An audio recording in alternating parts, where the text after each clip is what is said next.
What's going on? This is hour one of Jon and Jim. We are back with you on this Monday, a Padres off day. What could go wrong? Kevin Acee will join us. They can't lose. By the way, Kevin sent me a voice memo because I said, "How's your voice?" So he replied with a voice memo. He said, "How's this?" And he sounded perfect. So from no voice on, I think we talked to him Wednesday. He literally had no voice Friday. No voice. Because he couldn't join us. He wasn't at the ballpark. He's got the voice back. I'm sure he drank a lot of tea. Kevin Acee will join us coming up at 4 p.m. We'll hear from Mike Schilt momentarily. So the Padres have lost 4 straight. It's their first lengthier losing streak of the year. They're 3-8, as Jim just said, in their last 11 games. They've come back to earth. I mean, they're 17-11 overall, which is good. 3-8 in their last 11, not so good. So I guess the question is, like, is this a natural regression or is it cause for concern? Were they always going to come back to earth? I would say yes. They weren't going to play 14-3 baseball all year. Now they're going to play better than 3-8 baseball, we think, this season. They're probably a team in the middle. I don't know if they're a 17-11 team or not. That'll play out over the next 5 months. But, like, is it a concern or is it a regression that was inevitable at some point? I don't think a regression to 500, which is what they are with since Jackson Merrill's been out. I think they're better than that, but I don't think it's time to be concerned over the last week. It's been bad. Like, the offense has been awful. There's only been one player in this lineup that's done anything, and he's, Fernando Tatis Jr. He's not hit like 7 home runs this week or whatever. He's still hitting at a very high average. But everybody else has really, really slumped. Mm-hmm. And, weathering the storm was the key to this, while Arise and Merrill and Cronenworth were out, and they haven't done that at all. And it's just kind of like, okay, you have guys that are still getting paid the money they're getting paid, like Manny and Xander, and you would hope that when other guys go down, they would step up, and they haven't, especially Xander Bogaerts, who is just every single day, it seemingly is getting worse and worse, not just at the plate, but on, in the field as well. His defense, he made a couple errors this past weekend. One was just an awful one that he popped up to second base. And he comes over, cuts off Jose Iglesias. I don't know exactly what happened there, but it was an error on Xander.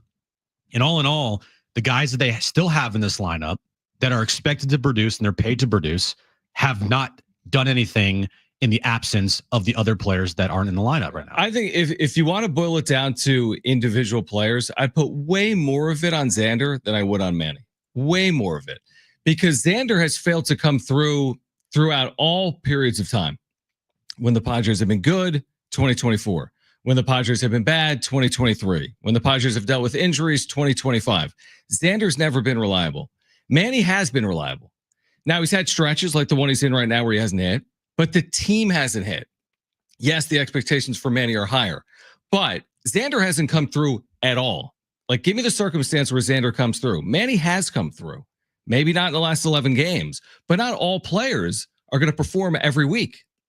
Toddy, like you said, he hasn't hit 7 home runs in the last week because he's not going to carry the team every week. Manny, I mean, we'd love for him to carry the team every week. I don't know how realistic it is. They're going to be relying on their teammates too, and this lineup and the injuries. So for me, if you're going to boil it down to one player, like if you're going to put all of your anger towards a player, I don't even think it's close between Xander and Manny in that conversation. Xander hasn't done anything in 3 years. Manny has. I don't think it's just on one player. I mean, you're looking at these numbers here. I mean, these are awful. Xander since April 18th, 207. Manny since April 18th, 156. And then you got the others who are doing absolutely nothing as well. I mean, Yuli Gurriel and Elias Diaz and Martin Maldonado and Tirso Ornelas and Connor Joe and Oscar Gonzalez. I mean, these guys are all just, as blunt as I could say it, they've been worthless at the plate since April 18th. Mm-hmm. But the point that I have is, yeah, if you want to force your anger at Xander Bogaerts, go right ahead. But there's also a guy in front of him as well that, though you're right, doesn't deserve all the blame here. He's not but he is a lightning rod because he makes so much money and he's hitting third in this lineup. So because of that, when guys go down, it would be nice. Okay, this guy goes down. I'm not saying that to do this for an entire season because we know it's not possible. But hey, Manny, you got to just step it up for a week. Xander stepped up for a week, and they haven't done it the last 2 weeks. Because some of it, I would just say, I think some of it's easier said than done. Like, I'm sure they all wish to step up when players are out. This team during the 11 games is hitting 204. This team is hitting 204. This team is hitting 164 with men in scoring position. Not any individual. The entire team has slumped. So Manny's responsible for some of that. Absolutely. 8 for his last 40, 11 for his last 53. Xander's responsible for some of that. The catcher situation that we talked about at length. I mean, they're all responsible for it. What I would say is take a step back. They're 17-11.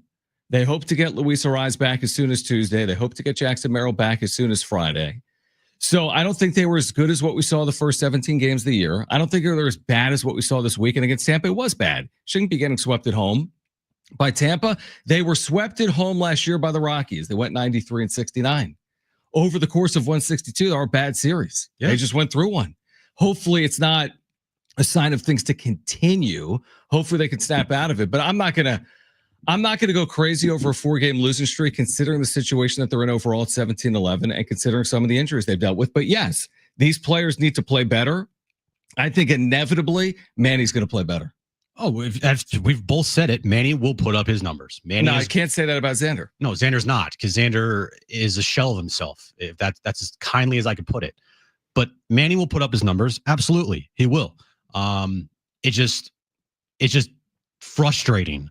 I mean, that's the word that I'm looking for. It's frustrating, because Manny is still in this lineup, and they still are expected to, win ball games. And I'm not saying to win ball games at the clip of what they were doing at the start of the year, 14-3, but how about we not get swept in a series against the Tampa Bay Rays, who are also dealing with a boatload of injuries, and you're at home against them as well. Oh, I would agree completely with that. Absolutely. They shouldn't be getting swept at home by Tampa. There's no mistake. They should not be getting swept at home by Tampa. Because they still have plenty to get it done. And so the way that Manny has played the last 2 weeks, the way that Xander has played the last 2 weeks, both those guys hitting, what's the word I'm looking for? Primarily hitting in the middle of that lineup, third and fourth. They're just not getting it done. And it's very frustrating when it's like, man, is Jackson Merrill really that freaking important to this team? Because is it that crazy to say he may be that Merrill and Arraez? I mean, 2 of 9 is big pieces, 2 of 9, and that's not even counting Cronenworth. Like, to ask one player to make up for the absence of 2 is a lot, is my point. Now, Manny can play better than this regardless of who's in the lineup. He can hit better than 11 for 53, but Merrill and Arraez are big pieces. That's fair to say. It's not to say that's the only reason why they've lost 4 straight, but it is a part of the reason why they haven't played as well. It's a part of the reason, but just like Manny's a part of the reason. But it shouldn't be looked at as the main reason why. I don't know if there is a main reason. That's kind of my point. Like, you can't put your finger. If we're going to say it's Manny's bad 10 days, for example, this past series against Tampa, you want to say Manny had a bad series? He was 2 for 11 and had a ball taken over the center field wall and pulled back in. If that doesn't happen, he's 3 for 11. It's a 290 series with a home run. You know what I mean? I mean, we're really on the margins. Manny's going to have bad series. We talked about this. I mean, they all will. They'll all have a series this year where they go 2 for 11 or worse, right? Every single one of them. You're right. It's not the great time to do it. But 2 for 11 isn't like, man, he went 2 for 11 this series. That really cost them. In my opinion, that in my opinion, wasn't the reason why they were swept this weekend. And with Xander, you have a golden opportunity for him when there are pieces out of this lineup that if they were in the lineup, he's not hitting 4th. No he's doubt. Hitting 6th. There is a golden opportunity for him to step up while guys are out of the lineup. Not for an entire year, but just like for 2 weeks. Can you have a good 2-week stretch when the main guys are out, when this team needs you? Because you aren't hitting 8th, you're hitting cleanup. And he just can't even remotely get anywhere close. I mean, he hasn't been good to on getting it done. Yeah, but the thing is, if he wasn't doing it with the full lineup, why would we expect him to do it without the full lineup? Because he's getting paid $25 million. But it always comes down to that. I mean, at the end of the day, I don't think it really matters what they make. You know what I mean? Like, okay, they make a lot of money. So now because I make a lot of money, I have to do better. They all want to do better. But he's making a lot of money because the team expects him to produce. 100%, and he hasn't for 3 years. That's a whole nother conversation, the $280 million contract. It goes well beyond their injuries and well beyond him batting cleanup for 4 days, doesn't it? Like, if he doesn't come through with the full complement, why would he come through now? It's like, hey, we don't need you when you bat 6, but we really need you now. They need him all the time. They need him all the time to reach their goals. They could use him more now, but I don't think just because when Arise and Merrill come back, Xander takes a back seat. You'd like to see him perform regardless, right? Because he makes the 25 per year regardless of whether Luis Arise and Jackson Merrill are here, right? Well, the spotlight, it's brighter on Xander when these guys are out. No doubt. And when he is hitting cleanup for them, a good amount of time when Jackson Merrill's out of the lineup and Jake Cronenworth and Luis Arise are out of the lineup, then I'm sorry, you're expected to produce. Regardless of what he's done the last 3 years, you're expected to produce. You're hitting cleanup, guess what? You're expected to drive in runs. It just the same way as if Gavin Sheets was hitting cleanup for this team, which he has this year. Yeah, guess what? He's driven in runs. That's a spot in the lineup where you're expected to drive in runs. And Xander Absolutely. just hasn't done it. And yes, he's getting paid a boatload of money. And because of that, as we always say, heavy is head that wears a crown. When you get paid that much money, regardless of what we know of Xander, which is he's never going to be the player like he was in Boston. Never. Still, you're getting paid that much money. You got to do something. That's fair. Maybe some of the anger should be pointed at the contract. Again, I mean, if it's all about the money of it, it's always going to look bad until he comes through for an entire year or until he carries the team in the postseason, until they get to a World Series or win one. It's always going to look bad. He's always going to be held against that contract, which I get. I hold the Padres against that contract. I think it's one of the worst contracts in the history of Major League Baseball. I really do. Right up there. Yeah, it's awful. It's certainly the worst contract in the history of the Padres. So it's just a bad situation all around. But I don't know. I haven't been counting on Xander to come through just because players have been out. Unfortunately, maybe that's more of a indication of the player that Xander has been in the Padres uniform. You know, I wasn't really counting on him this weekend to come through. In fact, I'm watching these games and I'm kind of waiting for him not to come through. With men in scoring position, he has failed to come through for 3 consecutive seasons, by and large, as a Padre. And that continued this weekend. But he's also, in that clubhouse, in that organization, when they decide to hit him fourth, the expectation is for him to produce, and he hasn't done it.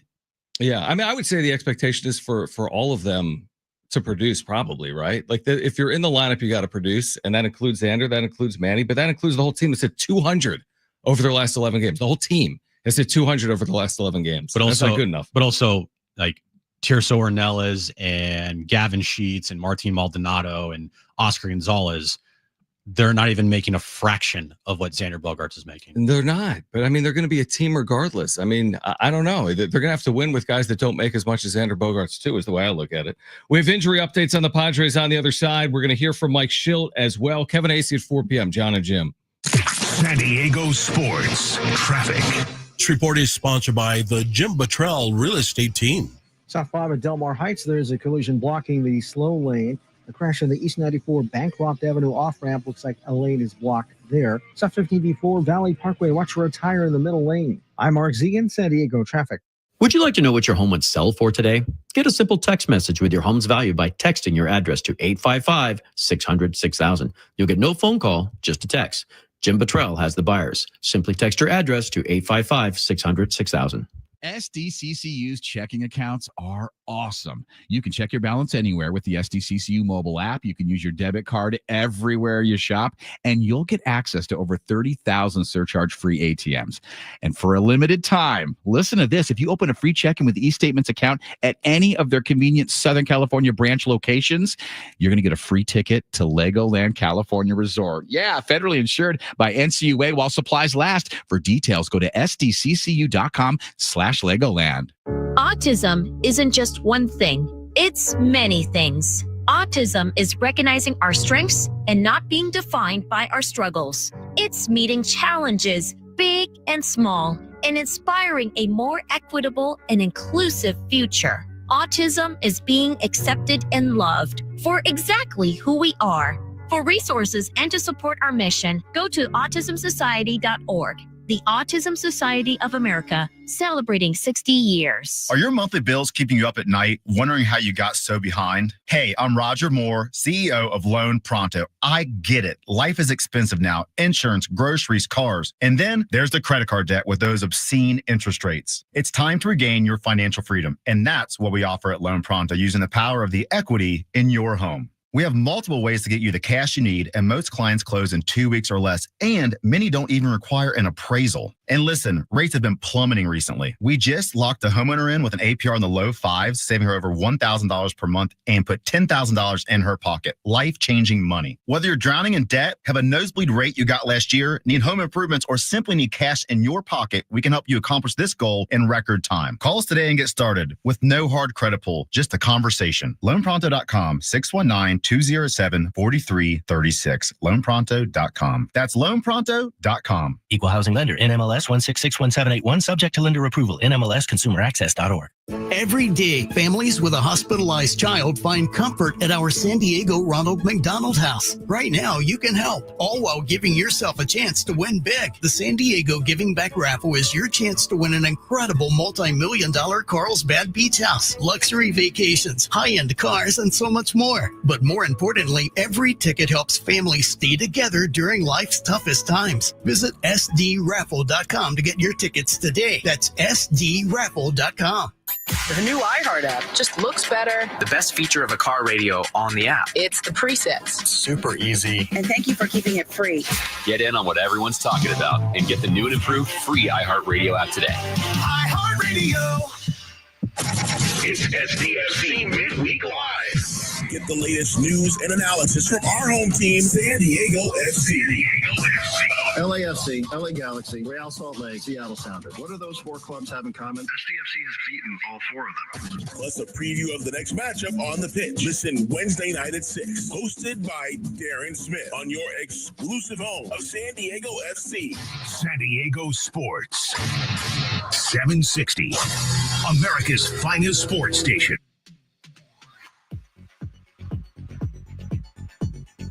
All right, San Diego Sports 760 has 13 chances to win $1,000 every weekday with the Bonus Bucks giveaway. Every hour, 6 a.m. through 6 p.m. Listen for the keyword then enter at sportsSD.com. Kevin Acee at 4 p.m. It's being reported that Luis Ariz will be activated tomorrow, coming off that 7-day concussion IL. That is obviously huge news for the Padres, who offensively have just struggled here over these last 11 games, more specifically the last 5 games. 5 runs in their last 5 games. Luis Ariz, if nothing else, that would be a significant addition for the Padres lineup if he does come back Tuesday and look like the player that he was before he went on the IL. Yeah, well, it just, puts the right piece in the 2-hole. Still hasn't fixed the problem that the middle of this lineup just isn't driving in any runs right now. But yeah, much rather have Luis Ariz in there than not. But the problems still remain. Is this team has no pop at this moment in time. This team isn't driving in runs right now, and there's only one player in the lineup that's doing anything, and that's Fernando Tatis Jr. And even he, as far as like his power numbers go, he's kind of cooled off a little bit. His average is still around 350 since since April 18th. Still has 1,000+ OPS. He's playing elite defense in right field, but hitting the top of that lineup, he's kind of left out to dry there with Manny and Xander not producing. I kind of feel like, all right, here's Mike Schilt. We have the Schilt sound, Brent. This was Schilt, part of his post-game commentary yesterday. I don't know if anyone heard this. There was one point in here where he coughed for a minute straight. And I don't know if anyone got him dude, water. take a sip of water. He was dying yesterday during this press conference. But this was a portion of the press conference asked about where the Padres are right now. Listen, the sky's not falling. It's like I said, it's never as, bad as it appears. It may feel that way. I can tell you in this clubhouse, there's a difference between disappointment and oh no, we're disappointed. But I can tell you this with complete confidence, we're just fine. And this is part of a 162 game stretch. Things happen. Things don't go our way. We keep our head up, we move forward, and we'll be ready for Tuesday. I can promise you that. Agree or disagree that everything's fine? They're 17-11. Yeah, they've lost 4 straight, but they'll be okay. Well, the record is the record still. It's not indicative of how they played the last 2 weeks, though. They're 17-11 overall. Last 2 weeks have been awful. And I hope they're going to be fine tomorrow. I mean, Mike Schultz is very confident, even though that they, lost 8 of 11 here. This team season's not over. It's not what we're saying. It's not over. But there are some concerning trends that hopefully don't rear their ugly head. That I think the amount of how important Jackson Merrill is to this lineup, and without him, it's just a completely different team. Little concerning because you're relying on a 22-year-old player to just come back and fix everything. Like, a little concerning. Yeah, I mean, I think it's more than Merrill. I think Arise is a piece. I think that Cronenworth is a piece. I think you add it all up. I think Darvish is a piece. And not to say they'll get all these players back and healthy at any one time. And when guys get healthy, they can put other guys on the IL. We understand how it works. But I think you add it up and those pieces matter. I think you'd argue that those pieces matter significantly. And that at 17-11, you can kind of live with what's played out because they're not 11-17 is how I look at it. If they were 11-17, I think it's a different conversation. Like for me to go all in on the struggles and say it's completely unacceptable, I can't believe the way they're playing. I'm like, well, I got to also step out and say, well, they started really hot. And that was above expectation. Now they've played below expectation. Maybe they're just a team in between there over the course of 162, and maybe that'll play out over the next 130 games, especially if they get some of these pieces back that they've been without. Yeah. I mean, I do like hearing Mike Schultz say, we're not going to use these as excuses, because you shouldn't. You still have plenty of pieces in the lineup and plenty of pieces on the pitching staff to win ball games and to perform.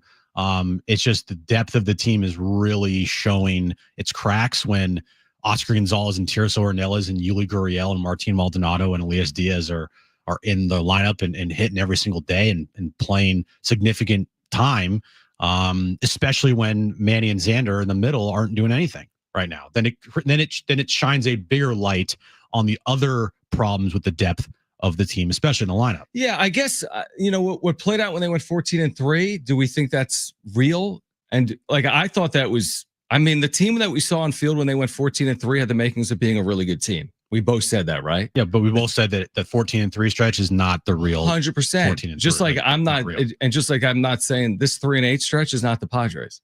It's not.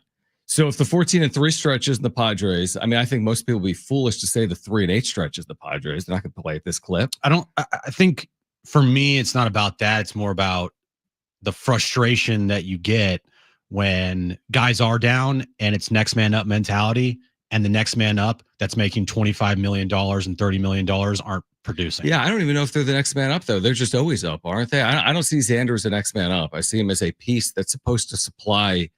He's supposed to be a critical piece even when the team is healthy. I view as right. Yeah, but I also view him as next man up from the standpoint.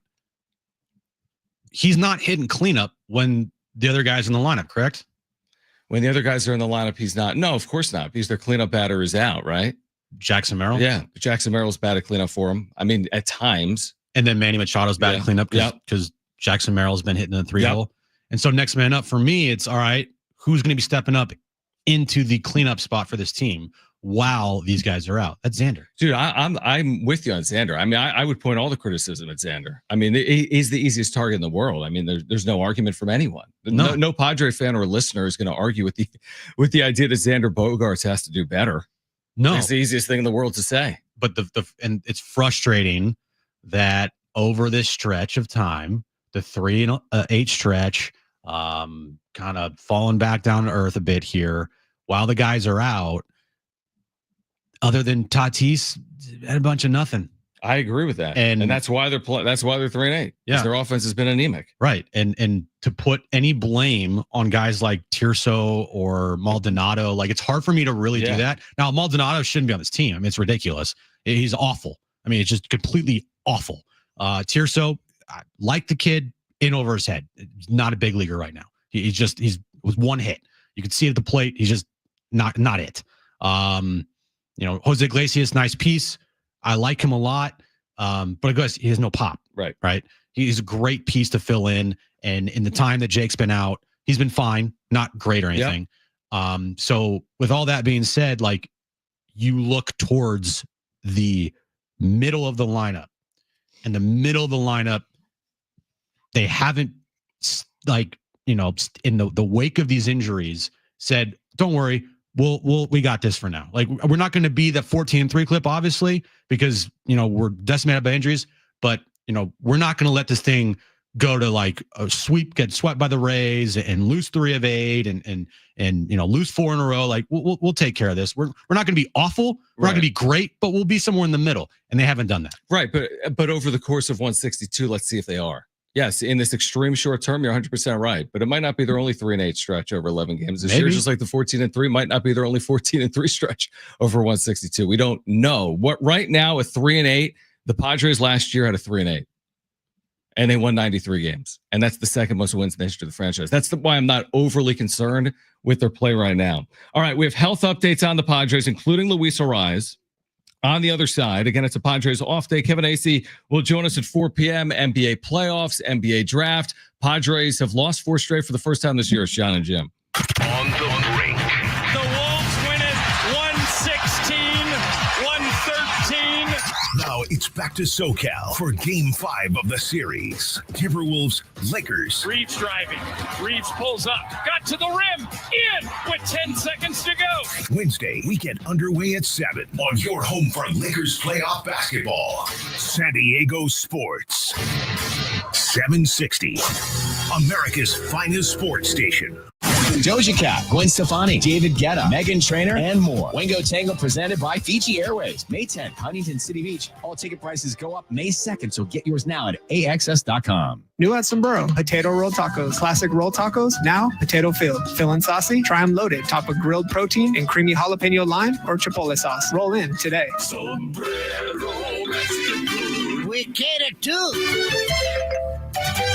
Contact Tax Relief Helpers for details and restrictions. Attention, anyone that owes money to the IRS. The IRS has restarted aggressive enforcement actions against taxpayers who owe back taxes that were temporarily suspended for COVID. If you owe $10,000 or more, you must hear this because now is the time to clear your IRS tax debt. A special toll-free number has been established so you can stop penalty fees, avoid liens, levies, or other hostile measures by the IRS. Call Tax Relief Helpers right now at 800-709-3207. Tax Relief Helpers will provide you the maximum protection afforded by law. I got behind on my taxes and owed $48,000. I didn't know what to do. I called and they got my bill lowered to just $3,500. I owed $87,000 in taxes, and it was scary. I got the amount I owed down to just $3,500. I saved $83,500. If you owe money to the IRS, don't wait another day. Call 800-709-3207 right now before the IRS enforces liens, levies, or other aggressive measures. The call and consult are absolutely free. Call now. Call 800-709-3207. 800-709-3207. 800-709-3207.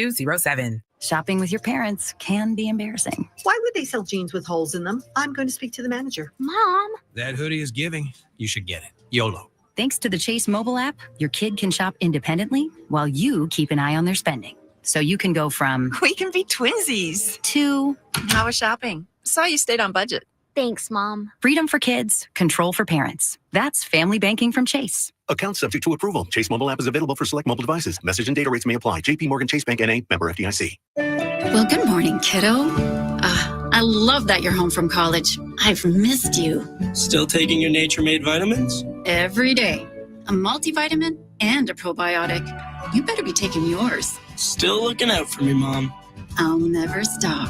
Made to care for you every day. Nature Made, the #1 pharmacist-recommended vitamin and supplement brand. Find us in the vitamin aisle, based on a survey of pharmacists who recommend branded vitamins and supplements. San Diego Sports. Now. All right, this update is brought to you by Anderson Plumbing, Heating, and Air. Padres, they have an off day today. They start a 2-game series against the Giants tomorrow. It's being reported that Luis Arraez will be coming off of the IL tomorrow for the Padres. Moving on to NBA news. Damian Lillard, bad break there. He tore his his Achilles last night for the Bucks. His season is obviously over. In NBA action today, 4:30 tip time between the Cavs and the Heat. Cavs are looking to sweep and close out the Heat in Miami. And then Rockets Warriors tip off at 7 p.m. tonight. in the Bay Area. Jimmy Butler is expected to play for the Warriors. Is that a weird rattle in your HVAC system or the sound of expensive guessing? Anderson Plumbing, Heating, and Air will give you 3 options guaranteed, or your visit is free. Nobody wows clients like they do. AndersonPHA.com today.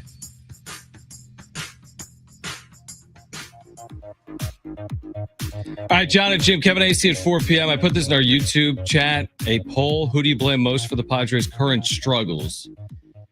Xander, Manny, injuries, or natural regression? Where would you go there, Jim? Xander, Manny, injuries, or natural regression? If you had to blame one thing as the primary culprit for their recent struggles. Well, I mean, if it's just one thing, it's hard to blame just one thing for me because I can't blame one thing. It's multiple things and it's multiple people. The injuries are the injuries, but I also like what Mike Schultz said yesterday is like, are we really going to make excuses here? Are we really going to put all of this on the injuries? Because we still got 3 guys in our lineup that are making damn near $1 billion. Like we still got enough pitching. I didn't hear him say that. No, I'm saying that for him. He said that they're not. He said they're not making excuses, and he's right. Like, why should you make excuses when you have Michael King, Nick Pivetta, Dylan Cease, the bullpen you have, Manny Machado, Xander Bogaerts, Fernando Tatis Jr.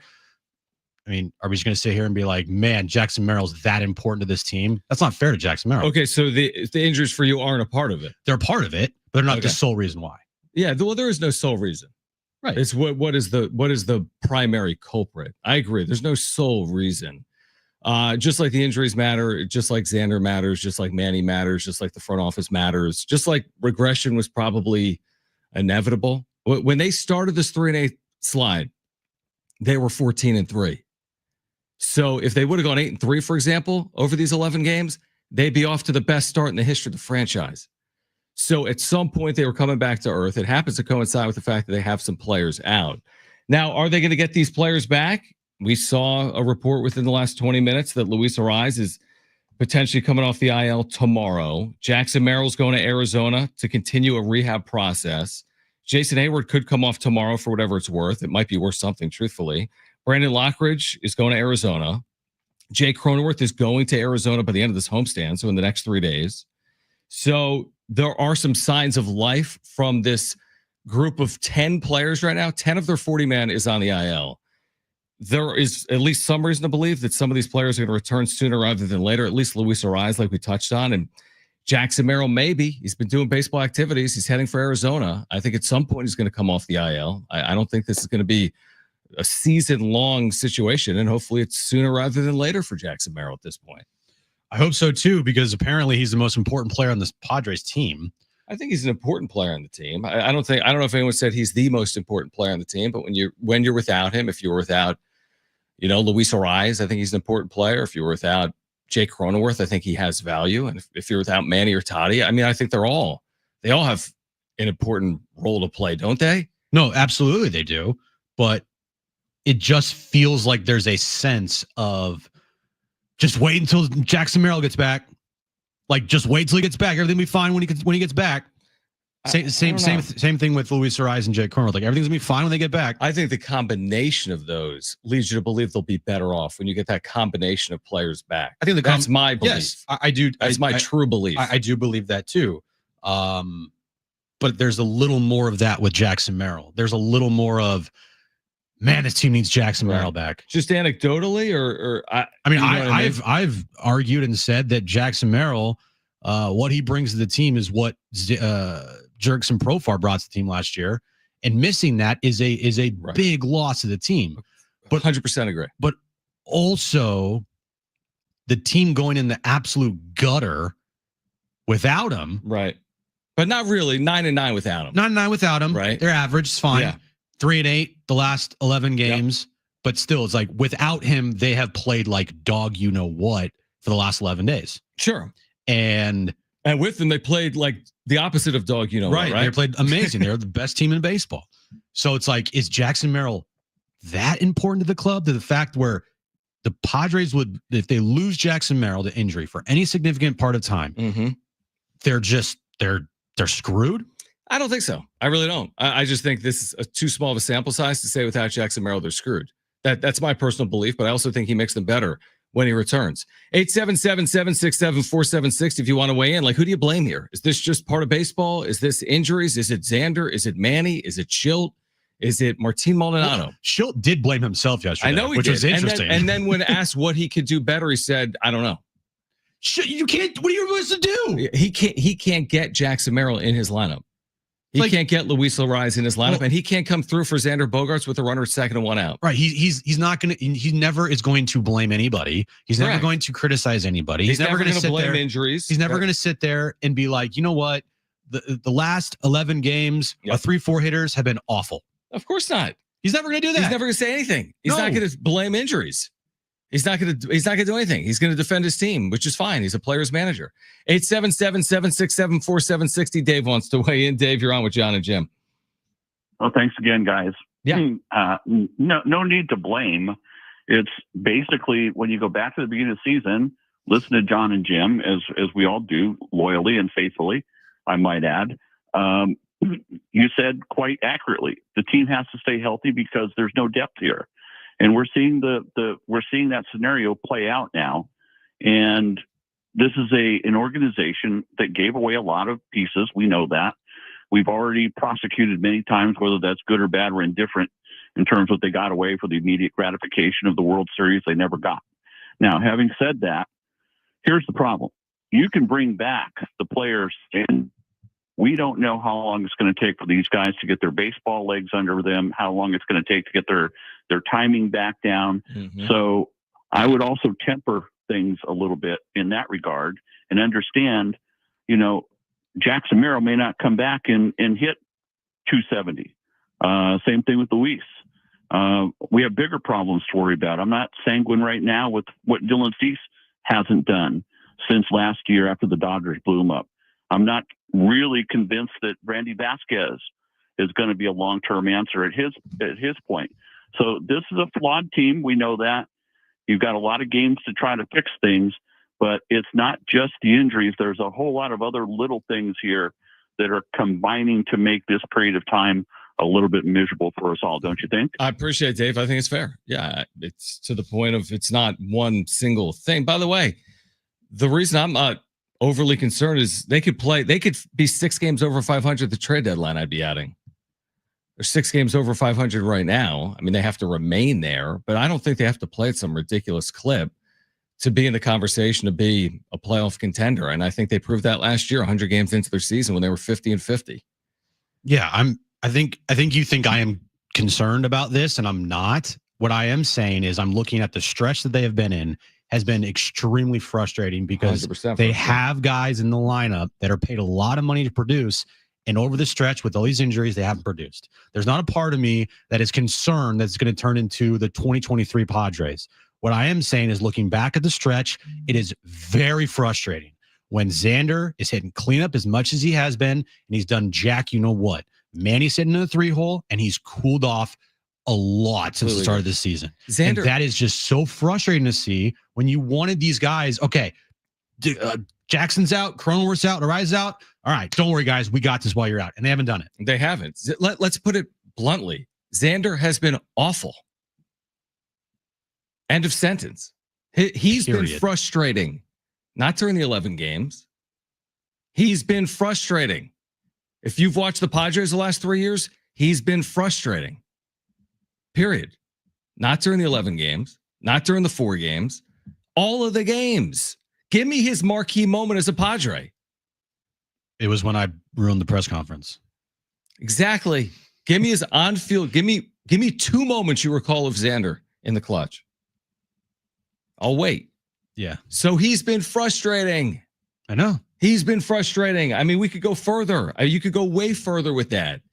Xander is a big problem that holds them back from their actual ceiling. Imagine a Xander in Boston paired with a healthy lineup. It'd be incredible. So he's holding them back even when they are healthy and playing well. Imagine a Boston Xander at this point in time with the injuries.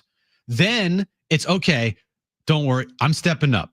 Guys but are I out. want I'm Boston stepping up. Xander. I don't want Boston Xander when there's injuries. I want Boston Xander. But we also, you said you're never getting that. But we're not getting him now either because we're fooling ourselves to say they go to Xander when guys are out and say, "Hey Xander, come into my office. I need you now." So he can't have 1 week. He's going to have to. He will. Of course he will. When the you and I team joke about needs this. him. You're going to get tagged when he does, and people say you doubted him. I know. Of course he will. But I'm just saying, this was a moment in time. This was a stretch. All right. This was a time, the last 11 games, right, where they needed that Boston Xander. You don't need that Boston Xander for the entire year, but you needed that Boston Xander for 11 games. Is that though? What, they just needed him to step that up? he could just snap his fingers and turn into Boston Xander when they need him? No, I it's wish not, it was, man. It's not as simple. Yeah. But you know what? At times, he's going to have stretches where he performs, or like we are already at a point where this contract is awful. It's already and awful. It should not have happened for another 3 years. I completely agree. And if we're already at this point, it's ridiculous. And then you also pair it with everybody else slumping and your other $30 million player having 2 home runs on the year. It just makes everything worse. I agree. But Kevin told us to start the year and hold Jonas at 4 p.m. that they've already had internal conversations about what to do with Xander Bogaerts if it doesn't work out in 2025. And this is year 3. He's owed $204 million after this year. They've had internal conversations about Xander Bogaerts. All right, Kevin Acee will join us at 4 p.m. Much more on the Padres on this off day, plus thoughts on really an entertaining NFL draft, plus the NBA postseason. Lakers are now on the brink. It's Jon and Jim. San Diego Sports Traffic. This report is sponsored by Anderson Plumbing, Heating and Air. South 5 before the 56, there's a crash in the slow lane. You're backing up from Delmar Heights. West 8 before Jackson Drive, metal poles in the second lane from the left. North 805 before H Street, metal debris, middle lane. I'm Mark Zegan, San Diego Traffic. Rebate funds are running out fast. Don't get left behind. Wait, what? My old water heater is still here. Relax. At Anderson Plumbing, we're buying back your old water heater and giving you $500 in instant savings. Call Anderson PHA today. Nobody wows clients like we do. The Good Feet store, improving the quality of people's lives 2 feet at a time. Visit goodfeet.com. Selling your home shouldn't be stressful, and it definitely shouldn't come with surprises. But if your house needs repairs and you're under pressure to sell quickly, it can start to feel overwhelming. And let's be honest, some of those so-called cash buyers just make it worse, hitting you with lowball offers, last-minute changes, or empty promises. Hi, I'm Josh with Sunday, and Sunday helps homeowners sell as is. No repairs, no cleanings, no open houses. Just a real competitive offer from a name you can trust. And here's the best part. You can get up to $20,000 cash advance before closing. That's money you can actually use before the sale is complete. So skip the stress and the shady deals with pushy salesmen. If you're ready to sell, do it the smart way. Do it the Sunday way. Hassle-free, as is, and totally on your terms. Call us today at 858-567-0006. That's 858-567-0006, or visit Sunday.com. That's SUNDAE.com. Doja Cat, Gwen Stefani, David Guetta, Meghan Trainor, and more. Wingo Tango presented by Fiji Airways. May 10th, Huntington City Beach. All ticket prices go up May 2nd, so get yours now at AXS.com. Hi, I'm Martin Luther King III. And I'm Andrea Waters King. April is National Volunteer Month, the perfect time to turn intention into action. We are inviting you to join Realize the Dream, our national movement to complete 100 million hours of service by my father's 100th birthday in 2029. Whether you volunteer with friends, help out in your neighborhood, or take on a new project, every act of service counts. Let's make history together. Visit realizethedream.org and join the movement today. If you're living with dry age-related macular degeneration or dry AMD, you may be at risk for developing geographic atrophy or GA. GA can be unpredictable and progress rapidly, leading to irreversible vision loss. Now there's something you can do to slow it down, get it going slower. Izervay is proven to slow GA progression. Izervay gets GA going slower. Izervay or avacincaptad pagel is a prescription eye injection used to treat GA. Don't take it if you have an infection or active swelling in or around your eye. Izervay can cause eye infection, retinal detachment, or increased risk of wet AMD. Izervay may temporarily increase eye pressure. Your vision may be impaired after an eye injection or exam. Don't delay. Ask your doctor about Izervay today. today. Isurvey gets GA going slower. Visit isurvey.com. That's IZERVAY.com. This is where our home team lives. San Diego FC. Listen Saturday when FC Dallas travels from the Lone Star State to face SDFC. The SDFC kickoff show gets started at 5:30 with a 6 p.m. game time. Boom, boom, goal! Live from Snapdragon Stadium. And live on your home of SDFC. San Diego Sports. 760. America's finest sports station.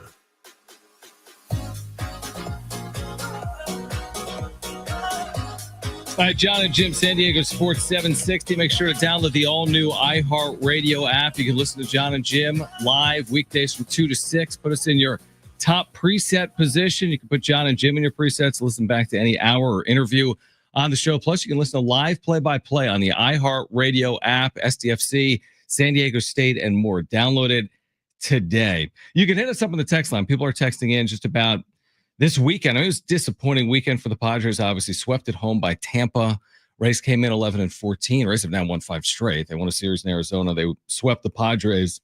You can text us 70470. Started with the word team. There was a lot this weekend, obviously, to digest, including the NFL draft, the story of which was Shador's slide all the way to day 3. It resulted in 40% rating hikes for the NFL with the draft overall. But he goes to the Browns. They drafted multiple quarterbacks. The story of his slide is probably the prank call. The story of the weekend is probably the prank call. It wasn't only him that got prank called, by the way. Yeah, Tyler Warren, I think, as well, before he was selected. Other picks got prank called multiple times, too. But, again, Shador goes to the Browns. Will we hear from him again? Will he have an opportunity because it's Cleveland? What did you make of the slide overall all the way to pick 144? After he didn't get picked in the second round, I was just like, man, this take a while. And I honestly think he could not have gone to a worse spot. Like, it's the worst spot ever. Like, hey, where do quarterbacks go to die as far as their career goes? Cleveland, cool. You're going to Cleveland. Mm-hmm. I just think that it's not a good spot for him. There was a tweet from Dion from a couple years ago, and of course, freezing cold takes reposted it online, and it had to do with it was Dion tweeting out basically like, I wouldn't want a quarterback to go to Cleveland. That's where quarterbacks go to die. Right. And then his son goes to Cleveland. Their quarterback room is a joke. Kenny Pickett, Joe Flacco, Shador, Dylan Gabriel, and who else? There's another quarterback in there. Deshaun Watson on the IL. Deshaun Watson on the IL. Yeah. With all of his issues and problems. He's got a mentor. Oh yeah, it's gonna be a good mentor. Yeah. Someone's like, you should take him to a. Never mind. I guess it. But I think it's an awful place for him to go.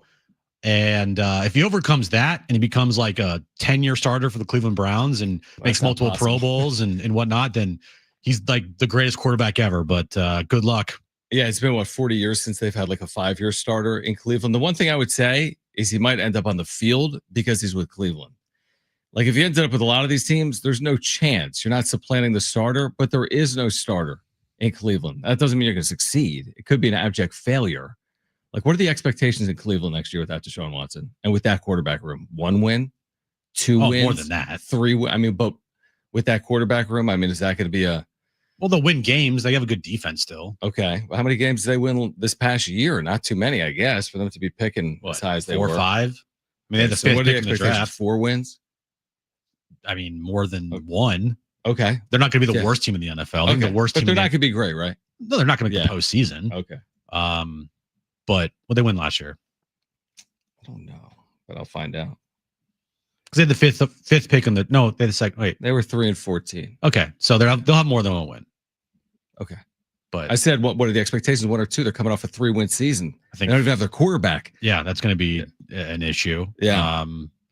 And so I don't know. The thing with Shador Sanders is if he can't beat out, Dylan Gabriel and Joe Flacco, I know Joe Flacco might get the nod just because he's a vet and he obviously can read defenses better than Shedeur at this stage of his career. Duh. And, whatever the case may be, running an offense better than Shedeur. But over time, if Shedeur can't beat out who's in that quarterback room, that's an indictment on Shedeur, which, by the way, will prove all of the NFL GMs right for having Shedeur go to the 5th round. I don't think there's this conspiracy against Shedeur. That was the dumbest take ever. I don't think there was like we're not going to draft him because, he didn't do well in interviews. I think that had something to do with it. And I do think his dad might have something to do with it as well. But a lot of probably smart people were like, yeah, well, also look at the tape. And it's also maybe self-fulfilling. If he doesn't win in Cleveland, people are going to be like, told you so. But we also just said it's hard to do in Cleveland. So when you end up in Cleveland, you're set up for failure. That even if he was better off or better situated to have success somewhere else, he might not be able to have success in Cleveland. If Patrick Mahomes went to Cleveland to see the same quarterback, maybe. But are they winning at the same clip? Probably not. So if it's a bad situation to be in, maybe he's already set up to fail because he's in Cleveland. Yeah, it's a bummer for him. I think that, give him truth serum and give his family truth serum. There's no way he wanted to go to Cleveland. He wanted to go somewhere where, he was going to have a better opportunity to succeed.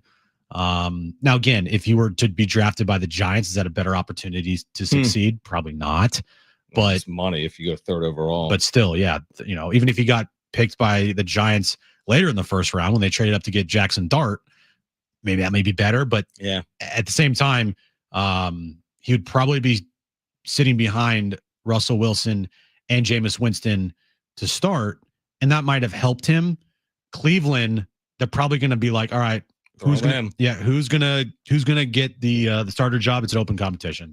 There's no clear cut favorite here to who's going to be the starter. And if he does not beat out Dylan Gabriel or Kenny Pickett or Joe Flacco to be the quarterback for this team, then again, that's tough for Shedeur. Yeah, absolutely. And by the way, his signing bonus is $400,000. His contract is 4 years, $4 million. It's not guaranteed. I don't think he's going to have to worry about money. No, I don't think so either. But he probably, I think he probably had different plans with how the draft was going to play out for him, would be my guess. Yeah, it was an interesting weekend. It really was. I mean, that was clearly the story of the weekend. In addition to that whole prank call situation, which was so utterly ridiculous. I don't even know what to make of it, truthfully. The fact that could even occur is mind-boggling to me. I don't really know what what are you going to do about that moving forward or what the repercussions were. Listen, I didn't really love all the hype around Shedeur. Maybe he's not my favorite player in the world. I don't love the idea of pranking players, no matter who the players are, to tell them that they're going to be drafted when they're really not. I don't think that's cool at all. A little bit of advice.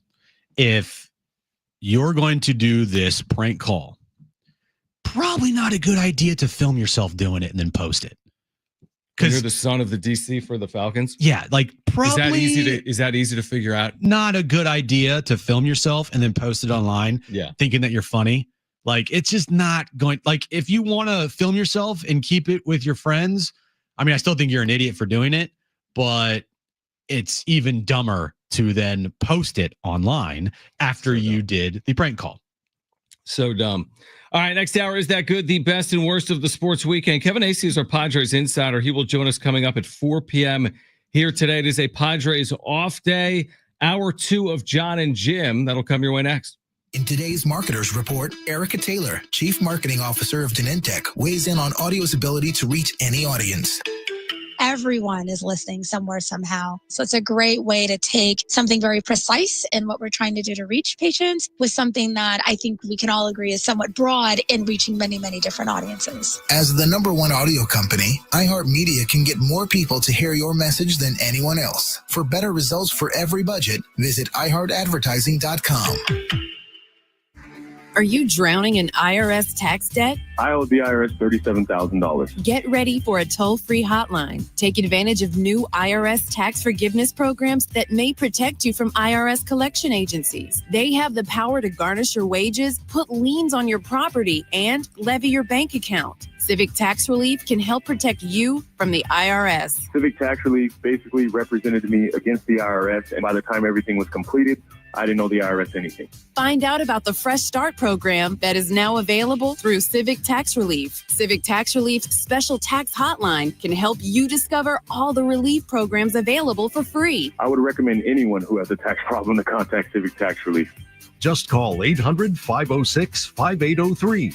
800-506-5803. Don't wait. Call now. 800-506-5803. 800-506-5803. Out here, you'll find a community of hardworking creators with loyal followers, along with proud moments worth sharing. And farm to table, well, that's just supper. And whether it's a raised garden bed, acres of land, or something for your animals, we've got all the supplies and are happy to share a little know-how. Welcome to Tractor Supply, into life out here. This is Joe Cordell of Cordell & Cordell. Cordell & Cordell is the largest family law firm in the country, with over 35 years of helping clients navigate divorce. That does give us certain advantages, for example, in focus and resources. But being big doesn't mean less personal or less local. Our attorneys live and work in your community, and as neighbors, they understand the challenges your families face. If you're a guy facing divorce, remember, Cordell & Cordell, a partner you can count on. 1455 Frazee, San Diego. CordellCordell.com. We ask seniors how to prevent Medicare scams. My best advice, if you get a phone call, do not talk to the person. These people are well trained. Don't talk to them. They don't know me. They're just trying to scam me. Don't be fooled. Hang up. Just hang up. Never give out your Medicare number. They're going to get your number to put in a false claim. If I get a call from someone, I don't pick up the phone. And should I pick up the phone and they ask for information, then I hang up. How do you detect Medicare fraud? Just like I check my credit card statements, I check my Medicare statements monthly. Scammers can get a hold of your number, order medical devices through your account, and you're not even going to know about it if you don't look at your statement. Check your statement every month. If you get your statement and you see something that you know you did not have done, you report it. Call your Senior Medicare Patrol. To report Medicare fraud, call the Senior Medicare Patrol at 855-613-7080. News has never been so important. We've got breaking news from Capitol Hill. And iHeart makes it so easy to stay in the know with 24/7 news on iHeartRadio. A major breakthrough in medical research. Live around the clock, so you're never more than 3 minutes away from the stories that matter most. Extreme weather is impacting millions. 24/7 news, right at your fingertips with the free iHeart app, where you can now make 24/7 news a preset for even quicker access. 24/7 news on iHeartRadio. Portions of the following program were pre-recorded. This is 11-year NBA veteran Katina Mobley. This is what's trending from iHeart Sports Network. Presented by Thrivent. The suddenly slumping Padres are off today. They'll look to end a 4-game slide tomorrow night when they host the Giants. San Diego State football adding through the transfer portal, picking up commitments from Washington State safety Hunter Haynes, Syracuse offensive lineman Kalen Ellis, and Charlotte defensive lineman Kanoa Davis. A fourth NHL head coach has been fired since the regular season ended. This time, the Penguins part ways with Mike Sullivan. I'm Frank Aaron. Check out what DraftKings has to offer this season with Code SPORTS, because life's more fun when you're in on the action. DraftKings, the crown is yours. Gambling problem? Call 1-800-GAMBLER. Age and eligibility restrictions apply. Void where prohibited. See DraftKings.com for details. San Diego Sports 760 has your chance to win $1,000. Just enter this nationwide keyword on our website. Bills. That's Bills. Enter it now at sportssd.com. KGB and KGB FM HD2 San Diego. #1 on your car radio preset. And on the new and improved iHeartRadio app. We never sounded so good.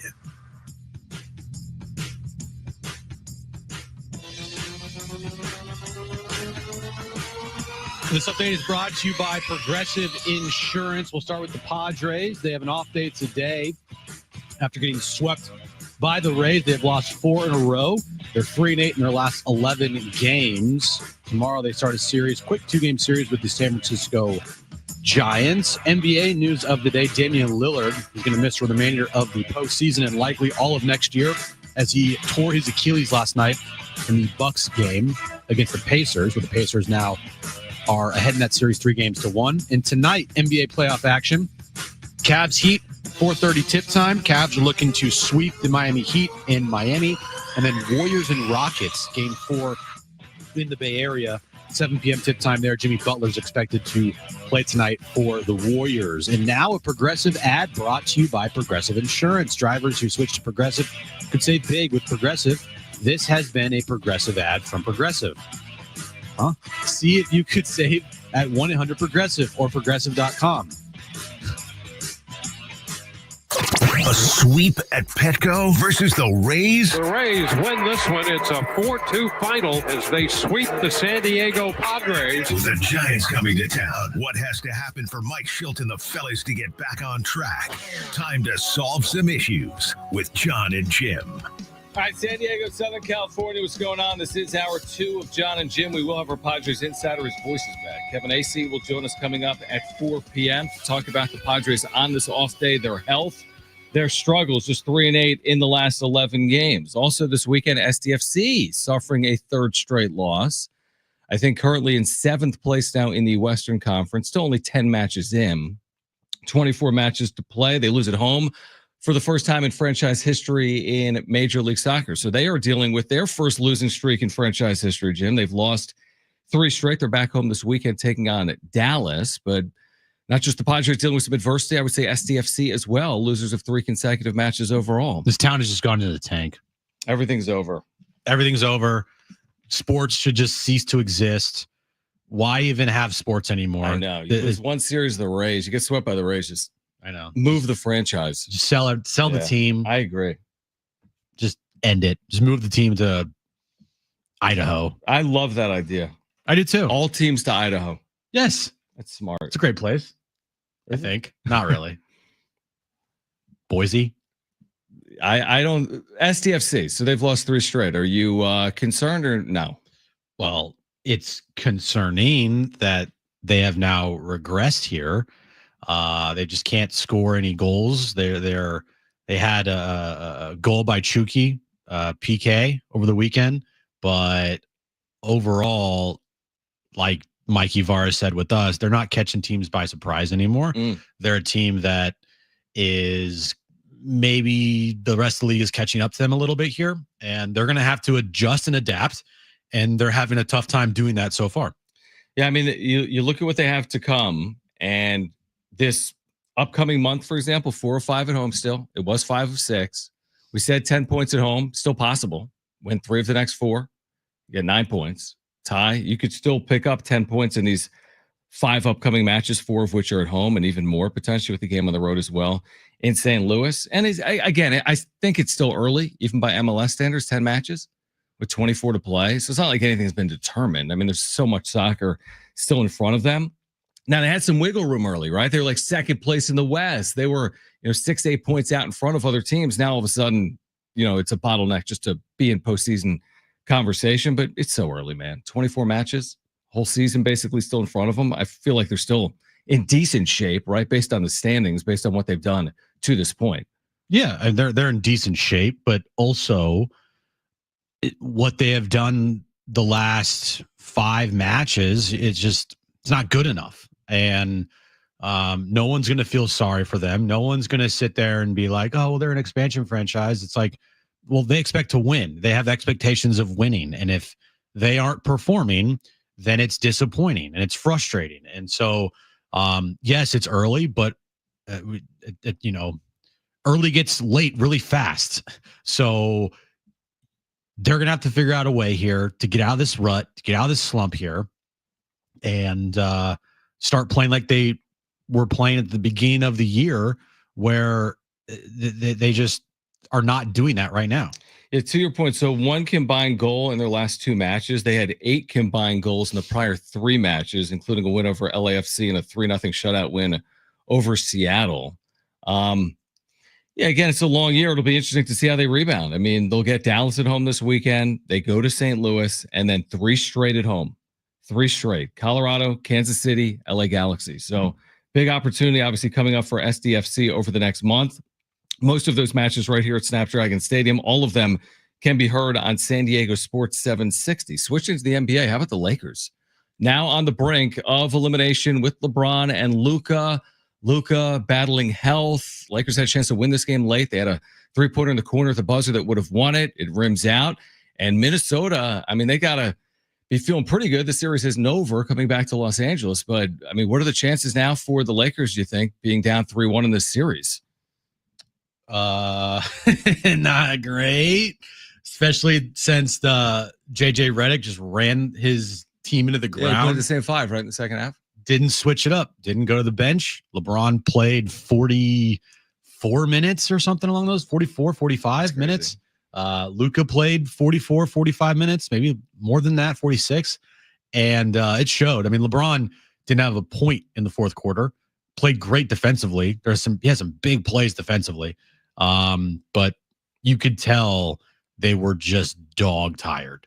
And luckily they have a couple days off here before game 5, but still winning 3 straight now. Anthony Edwards, dude's a dog. He is the next thing. I know where everyone's like, oh, what about Shea? And then Anthony Edwards is the guy. He's got it. He's incredible. But when JJ Redick has zero faith in his bench, LeBron ain't 27. He's 40. 37. Yeah. He can't play 45 minutes a game. He's got to play like 37, 38 minutes a game. Luka, we see the issues with Luka. He can be amazing offensively, but defensively he's just not it. Still wouldn't have made the trade, by the way, but still, that's beside the point here. If you don't have depth, if you're not going to trust your bench at all, it's going to be a problem for the Lakers. And by the way, it looked like Anthony Edwards, there's a moment in that game where it looked like he tore his knee. When LeBron went into him for I don't even know what it was, a reach in the backcourt. It looked like there was a moment there where Anthony Edwards might be out, and then he got up, and Minnesota now leads that series 3-1. Golden State leading a 2 seed 2-1. I mean, there's a world where we could see a 6 take on a 7 in the Western Conference, and the Rockets and T-Wolves, if they can move on. Clippers and Nuggets has been a really good series. Clippers resounding win in game 3. Furious comeback in game 4, only to see the Nuggets win in that ridiculous fashion late. Thunder have swept already against the Grizzlies. And then in the East, Cleveland's going to win against the Heat. Indiana leads the Bucks 3-1. The Knicks are going to win that series against the Pistons, and Boston's going to win that series against the Magic. But we might see a Warriors T-Wolves series. Jim, I don't know how expected that would have been heading into the postseason. The 6 seed Timberwolves taking on the Lakers, and then the Warriors with the way they got into the postseason, potentially getting past the Rockets, although that's only 2-1, as you know. Adam Silver putting the red button down. Yeah, that's not good enough, man. We need Lakers Warriors in round 2. Right. Get it done. So I guess still, crazier things have happened than 3-1. We've seen it before. Again, I don't know if I'd be holding my breath if I was a Lakers fan. Down 3-1, but you win game 5. Get the thing back to Minnesota. 1-point game yesterday. I mean, crazier things have happened. Would you be shocked if the Lakers forced a 7th game in that series? No. I think they're going to win game 5. I think game 6 is going to be tough, but you get to 7 there, Lakers are going to win, in my opinion. What do you think? I think that if it goes to 7, the Lakers will win the series. I do too. Yeah. I don't know if it'll get to 7. I mean, I would expect game 6, if it goes back to Minnesota, to be a really good game. That to me is not going to be some blowout win for Minnesota with the Lakers season on the line with LeBron James and Luka. So that might be the best test that Minnesota gets if it goes 6 games. I don't know what the odds would say right now. I mean, what are the odds of coming back from 3-1? They can't be terrific, but when you kind of boil it down, and 2 of the last 3 would be in LA if they play 3 games, it's at least plausible. I don't think it's likely, but it's at least. It's so easy when a team's up 3-1 to say the other team's cooked. And they may be. But it's so at 3-1, it's they're cooked. We'll see. I mean, if they win game 5, the pressure shifts, I guess, to Minnesota in game 6. It is always the feeling of the most dangerous lead in sports yeah. Up 3-1, because you got to close that team out in game 5. If you don't close that team out in game 5, then you start sweating and you get to game 6 and it's you don't win game 6 on the road now, or even at home. Sorry, for the not the Warriors, but the Timberwolves. Now you're going game 7.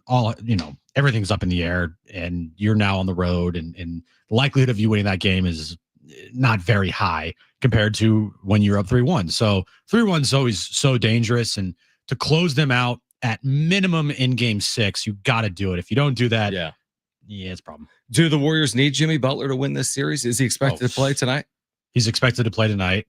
And yeah, they need him back. They didn't have him in game 3, right? Did not have him in game 3. Steph played great. Nick Wright's in shambles right now because he wanted so desperately and so bad for the Warriors to lose without Jimmy Butler.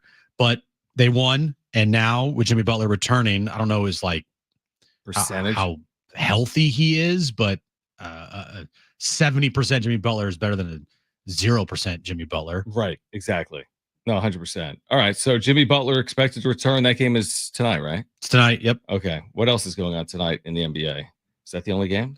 Nope, Cavs are going to blow out the Heat, and they're going to win there. Yeah. They're going to sweep. They're going to move on. Cavs, thanks for coming, Miami. Real good job, guys. Yeah, these 2 1-8 series were not the most compelling series in NBA history, with the Thunder over the Grizzlies in 4, and now... Well, those games are actually good between the Thunder and Grizzlies. There's some good games in there. Just some bad ones too, right? Game 1. Game 1, that's about 55-point game. But every other game was close. Yeah, they just couldn't carry all that momentum from the play-in tournament. I know. Well, Giles got hurt. That's a problem. Yeah.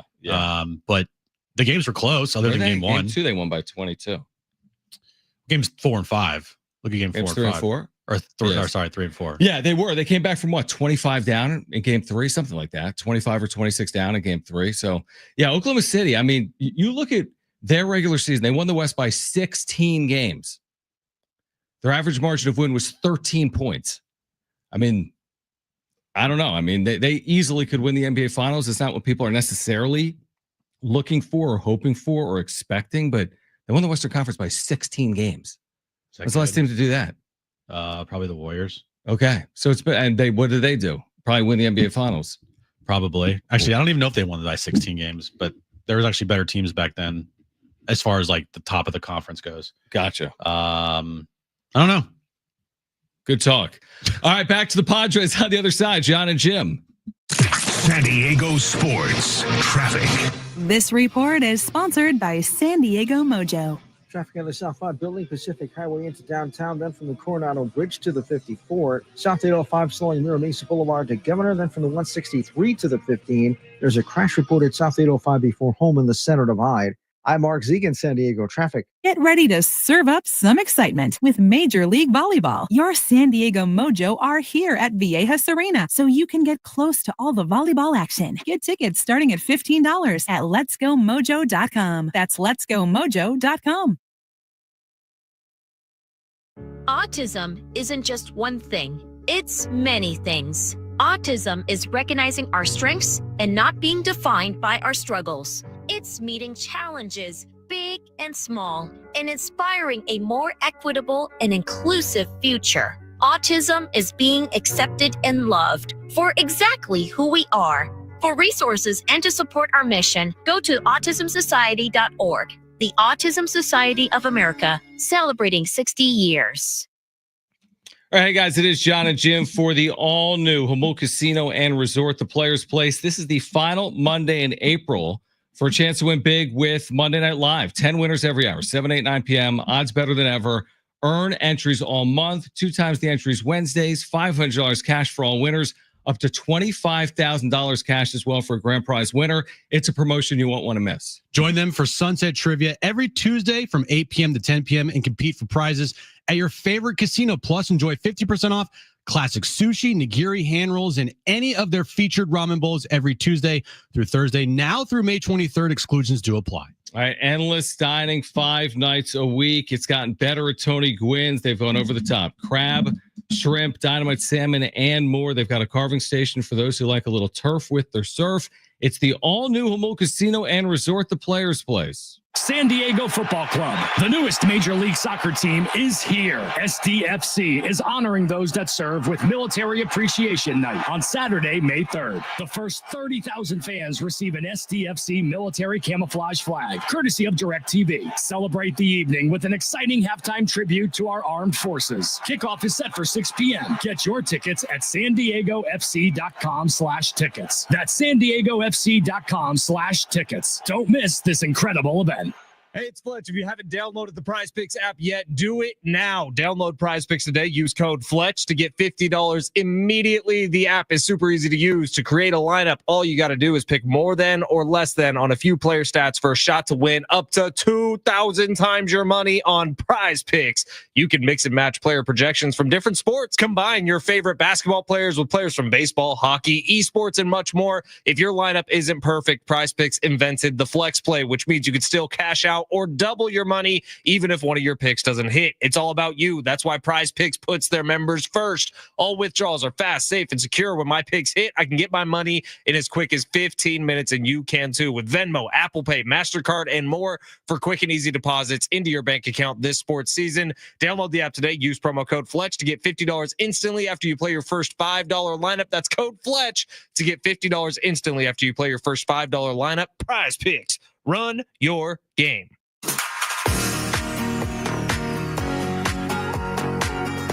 All right, San Diego Sports 760, 13 chances to win $1,000 every weekday with the Bonus Bucks giveaway. That's every hour, 6 a.m. through 6 p.m.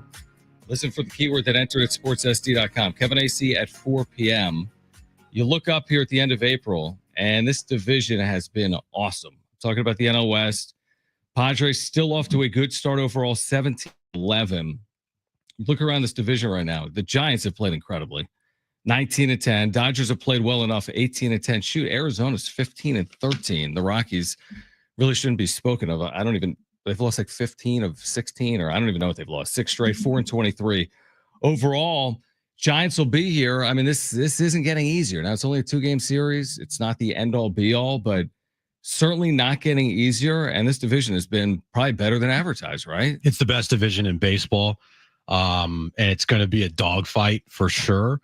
But at the same time, we didn't expect the Padres to run away with this thing. I think it's more surprising that the Dodgers are playing the way that they're playing right now, kind of jumbled with everybody. But they're going to have a run in there somewhere. And so, yeah, if it wasn't for the Rockies, I mean, every team in this division is really good. Yeah, and I don't know if the Giants will be this team or not. They may be. I mean, they may be. They've had some years in there. They weren't expected to win 100-something games in 2021, and they did. Last year, they were quasi-average, 80 and 82, but 19-10. They've been excellent on the road. We talked about that earlier this year. Coming here for 19-10 overall. Sure, 2-game series. The first time the Padres, do I have this right? Have they played the D-backs? No. So first time they played the Giants, Dodgers, or Diamondbacks this year. Again, maybe not fully healthy. We'll see what they look like on Tuesday night, but kind of cool to see the Padres, take on a team other than the Rockies in their division, because these Giants, Dodgers, Diamondbacks games, man, they're going to be, I don't know, just compelling potentially all season long. They will be. I think when you look at the Padres, Dodgers, D-backs, Giants, whoever out of those 4 teams plays the best versus the other teams that I mentioned are going to be set up really well to make the postseason. If the Padres, if they don't play well against the Giants and the D-backs and the Dodgers this year, it's going to be very difficult for them. 100%. But if they do play well against those teams, then they're going to be set up really nicely. And it starts on Wednesday or Tuesday here against the Giants, and it's a quick 2-game series, so you can't take too much from it. But still, you get swept in this 2-game series against the Giants, and then you don't play well against the Dodgers, and you don't play well against the D-backs, like, good luck, because you're going to have to play really, really good baseball against other teams. That becomes cause for alarm. I mean, if your 4-game losing streak turns into a 6-game losing streak, which would be your longest maybe since, I don't even know if they lost 6 straight in 2023. I would assume they did at some point, but they didn't lose 6 straight in 2024. So hopefully they can avoid that. I mean, a team that started 12-1 at home, you wouldn't want to go through an 0-5 homestand. So hopefully they can avoid that. And I mean, there may be a world, it's too early to say this, but there may be a world where all those teams could vie for the postseason. Obviously the Dodgers will, but Padres, Diamondbacks, Giants, I mean, could they all, with 2 weeks to go, be within 2 games of a wild card spot? Again, it's so early to say something like that. But like you said, best division of baseball. I don't know if it's going to help the other teams or not. When you're in the best division of baseball, who's the team among those 4 that gets beat up the most by the other 3? Because to your point, the team that wins against those other 3, that team's going to the postseason. The team that plays well against those other 3 teams, but the team that plays the worst, Out of Diamondbacks, Padres, Dodgers, Giants head-to-head, are they going to make the postseason? It might not be easy to do. What's wild is all 4 teams in the division have a plus run differential. So yeah, it's like they're all good teams. And right now, I would say it's not out of the realm of possibility to think that all 4 of them can make the postseason, unless you get Philadelphia and Atlanta, who, by the way, Atlanta's creeping back to 500. They're 7-3 in their last 10, but I don't envision like the Reds or Milwaukee or obviously the Nationals competing for a playoff spot. We said there were 7 teams for a playoff spot. I still believe there's 7 teams for a playoff spot, but yeah, I don't think it's out of the realm of possibility that all 4 of these teams are vying for a postseason berth towards the end of the year. You look at this season long, maybe 9-game road trip that's coming up after San Francisco. It's Pirates, Yankees, Rockies. I can live with it. They should miss Paul Skeens, who's pitching, I think, the day before that Pirates Padres series. Yeah, Yankees at Yankee Stadium, we'll see. But then the Rockies, again, have been abysmal at 4-23. And again, it's so hard to forecast. We don't even know what their health is going to look like, and they're not playing well, the Padres. But like Pirates and Rockies, 6 of your 9 games on the road trip at least gives you a shot to have a decent trip, if nothing else. Like if you're not facing Paul Skeens, and if 3 of your games are against a team that's historically bad, hopefully they can tread water or better on that trip. Well, luckily they do face the Rockies on that trip, and taking advantage of the Rockies like you did here at home would be nice to see. And yes, thankfully they're not going to face, it looks like, Paul Skeens in Pittsburgh, which is also nice. So yeah, I think getting out of the rut that they're in here against the Giants, even if they split against the Giants, I think I would probably take that. I would much rather have them obviously sweep this 2-game series going into this 9-game roadie. But yeah, overall, taking advantage of not facing Paul Skeens this upcoming weekend, and then also facing the Rockies, who are literally the worst team in baseball. They will be competing for the worst record of all time with the White Sox from last year. They're already on pace for that.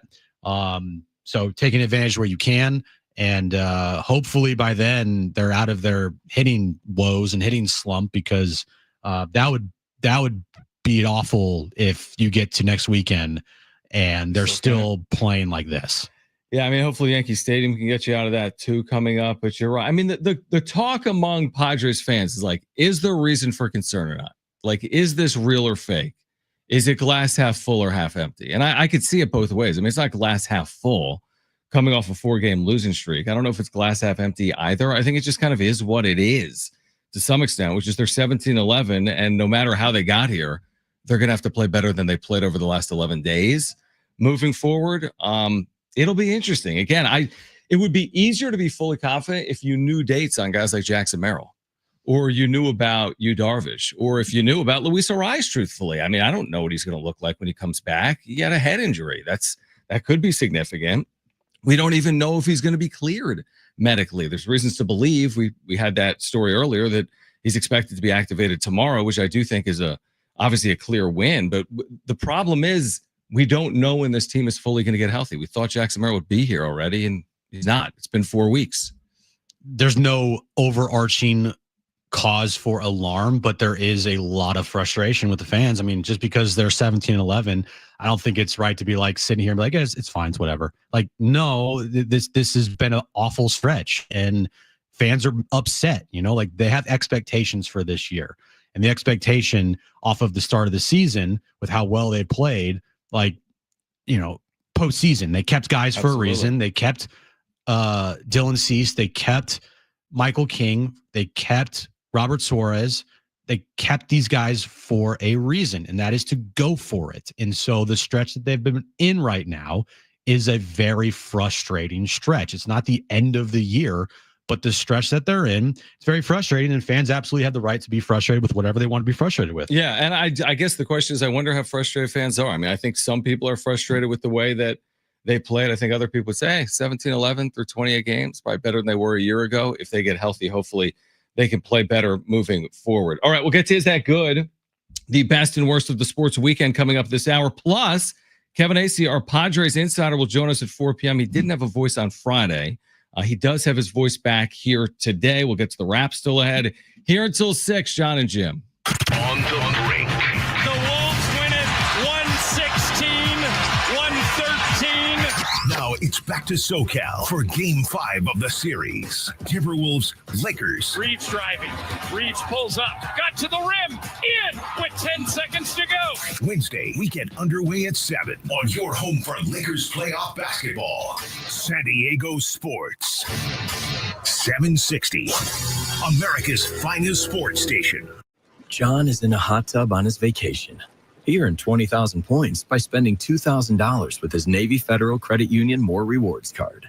To be clear, you don't have to vacation in a hot tub to redeem this offer. But John did, because the bubbles make him happy.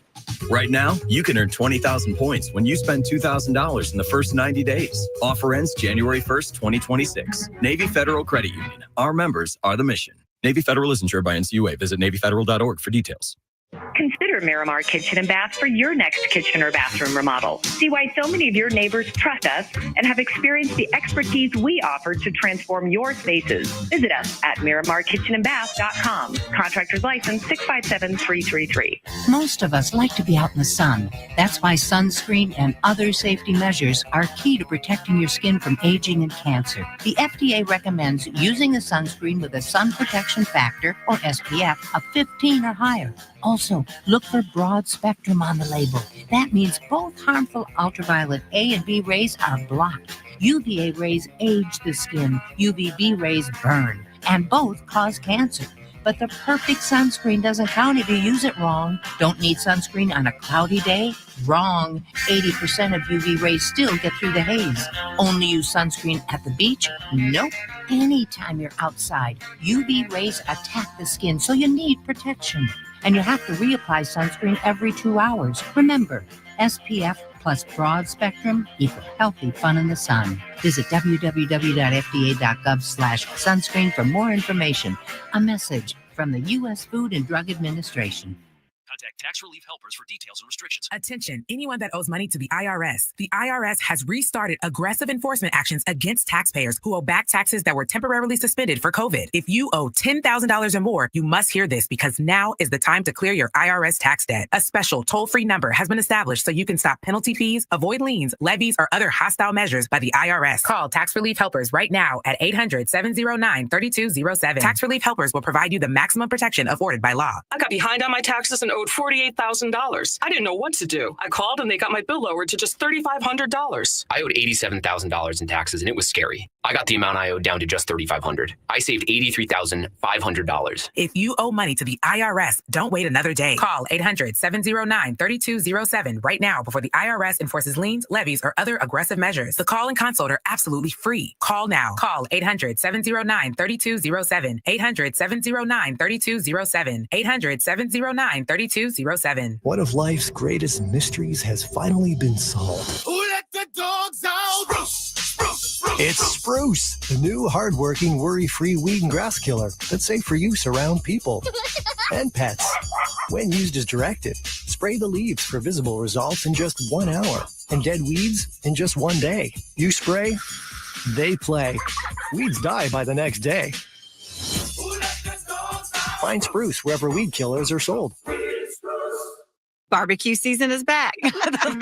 Hey, it's Ellen. And this is Sarah Beth. And a little thing we love about the Chick-fil-A Smokehouse Barbecue Bacon Sandwich is that zesty barbecue sauce. I love that it was a little sweet, a little tangy, and with the mac and cheese. I feel like I tasted the brown sugar bacon first. It was the absolute best combination. Pro tip, 3 sandwiches are always better than 1. Order the Smokehouse Barbecue Bacon Sandwich and a Coca-Cola on the Chick-fil-A app for a limited time. Real guests paid for their testimonials. San Diego Sports. Now.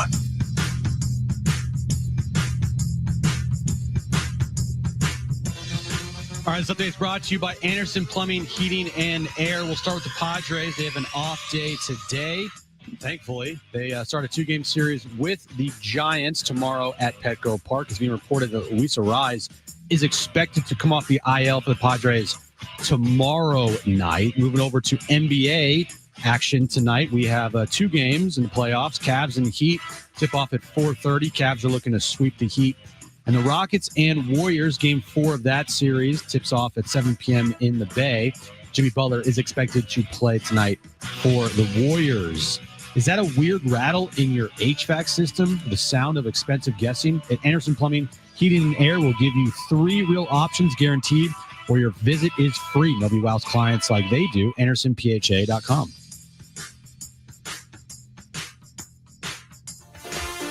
All right, Kevin Acee at 4 p.m. Is that good? The best and worst of the sports weekend coming up in about 15 minutes. Thank you to those that came up and said hello last night at the Aztec Men's Basketball Banquet downtown. Awesome event. Transfer portal officially closed. San Diego State is reloaded and has basically their entire team back. Plus, they've added to it. And last year's team was celebrated last night.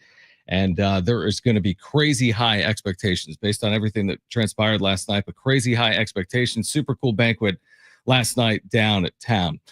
What am I missing on the Savannah Bananas? So they had 81,000 people at Tiger Stadium on Saturday. This game was nationally televised on ESPN2. 81,000 people, Death Valley, Tiger Stadium. They're coming to Petco in September. They sell out every ballpark they go to.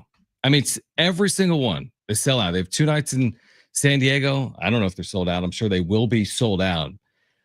Is it just, I don't know. Is it because I grew up a baseball fan that I don't need the entertainment with the baseball? Is it just me yelling at clouds that I'm not like infatuated with it? Am I in the minority that I'm not like infatuated with the Savannah Bananas? Are you? I'm not. I don't particularly get it.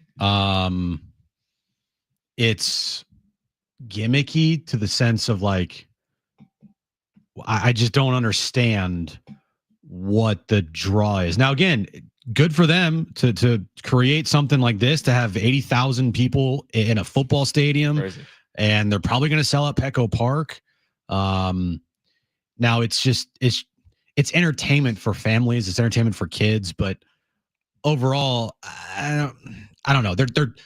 They took an idea of like what the Harlem Globetrotters did with basketball. They morphed it into a baseball Harlem Globetrotter type of feel with celebrities and gimmicks and TikToks and whatnot.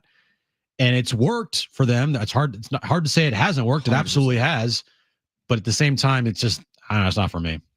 Yeah, no, I'm with you. It's just, and I watched this, to be honest, because like you said, maybe having a 6-year-old or Kristen found it interesting. I mean, it's the point of like absurd, which is maybe why it's compelling. I mean, they literally have a player on stilts in the batter's box or on the pitching mound, or if a fan catches a foul ball, it's an out, or the game has to be played within 2 hours, and they have halftime. And left field, by the way, at Tiger Stadium in Death Valley was 150 feet because it's a football field.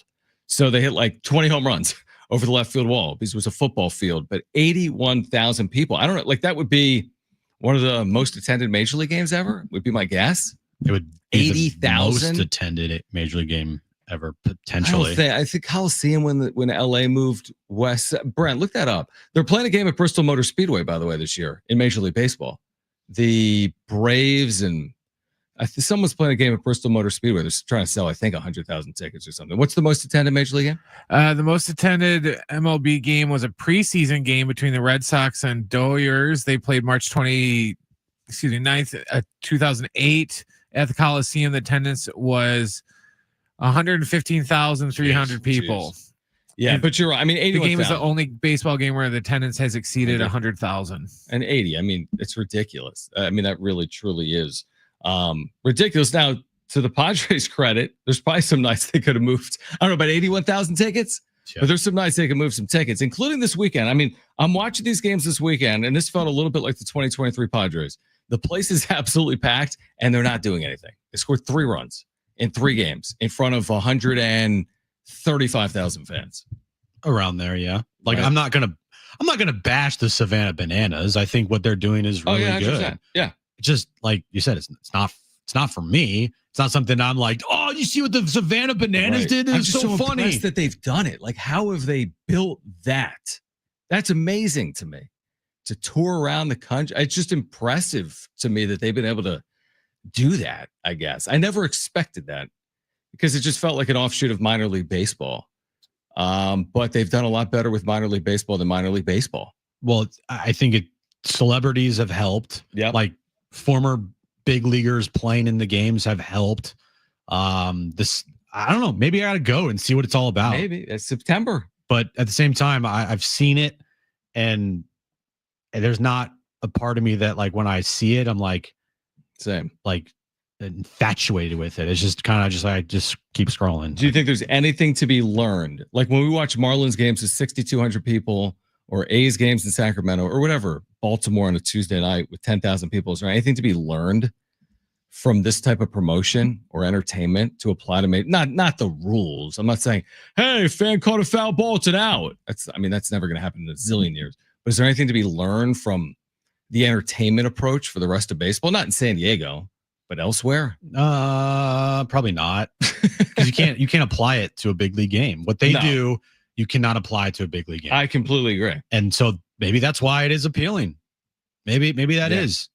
Because baseball has this, I don't know, like the narrative is, oh, it's slow, it's boring. The narrative. I mean, if you're not a baseball fan, how many times have you heard, oh, the game is slow, they sped it up, or it's not exciting, or there's not a lot of action, or I don't understand the game within the game.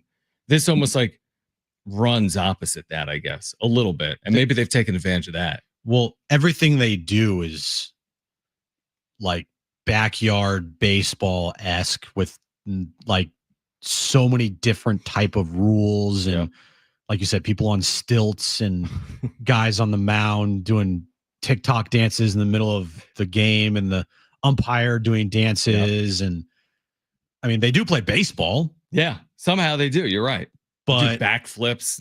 But a lot of the clips that I see on social media are not of baseball. Agreed. Like it is not a baseball like promotion that they're trying to do. It's basically them having fun on a baseball field. Where do you think the umpiring is better? Savannah Bananas or Major League Baseball? Probably Savannah Bananas.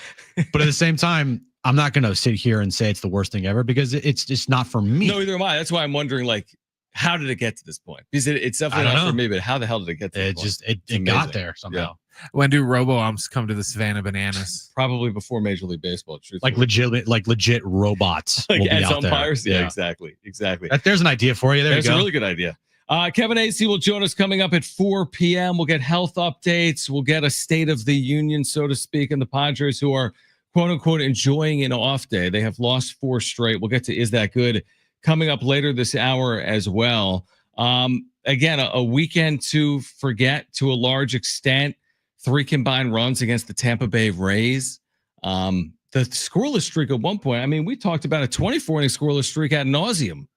The Padres won up that thing. 30. Got to 30 and a third innings. So, like, yeah, it is. I mean, that's putting it mildly that it has been a struggle to score runs. And even when the streak came to an end, it's like they've had some 3-run inning. They haven't had a 3-run inning. They've had 3 runs. When's the last time they innings. hit a home run?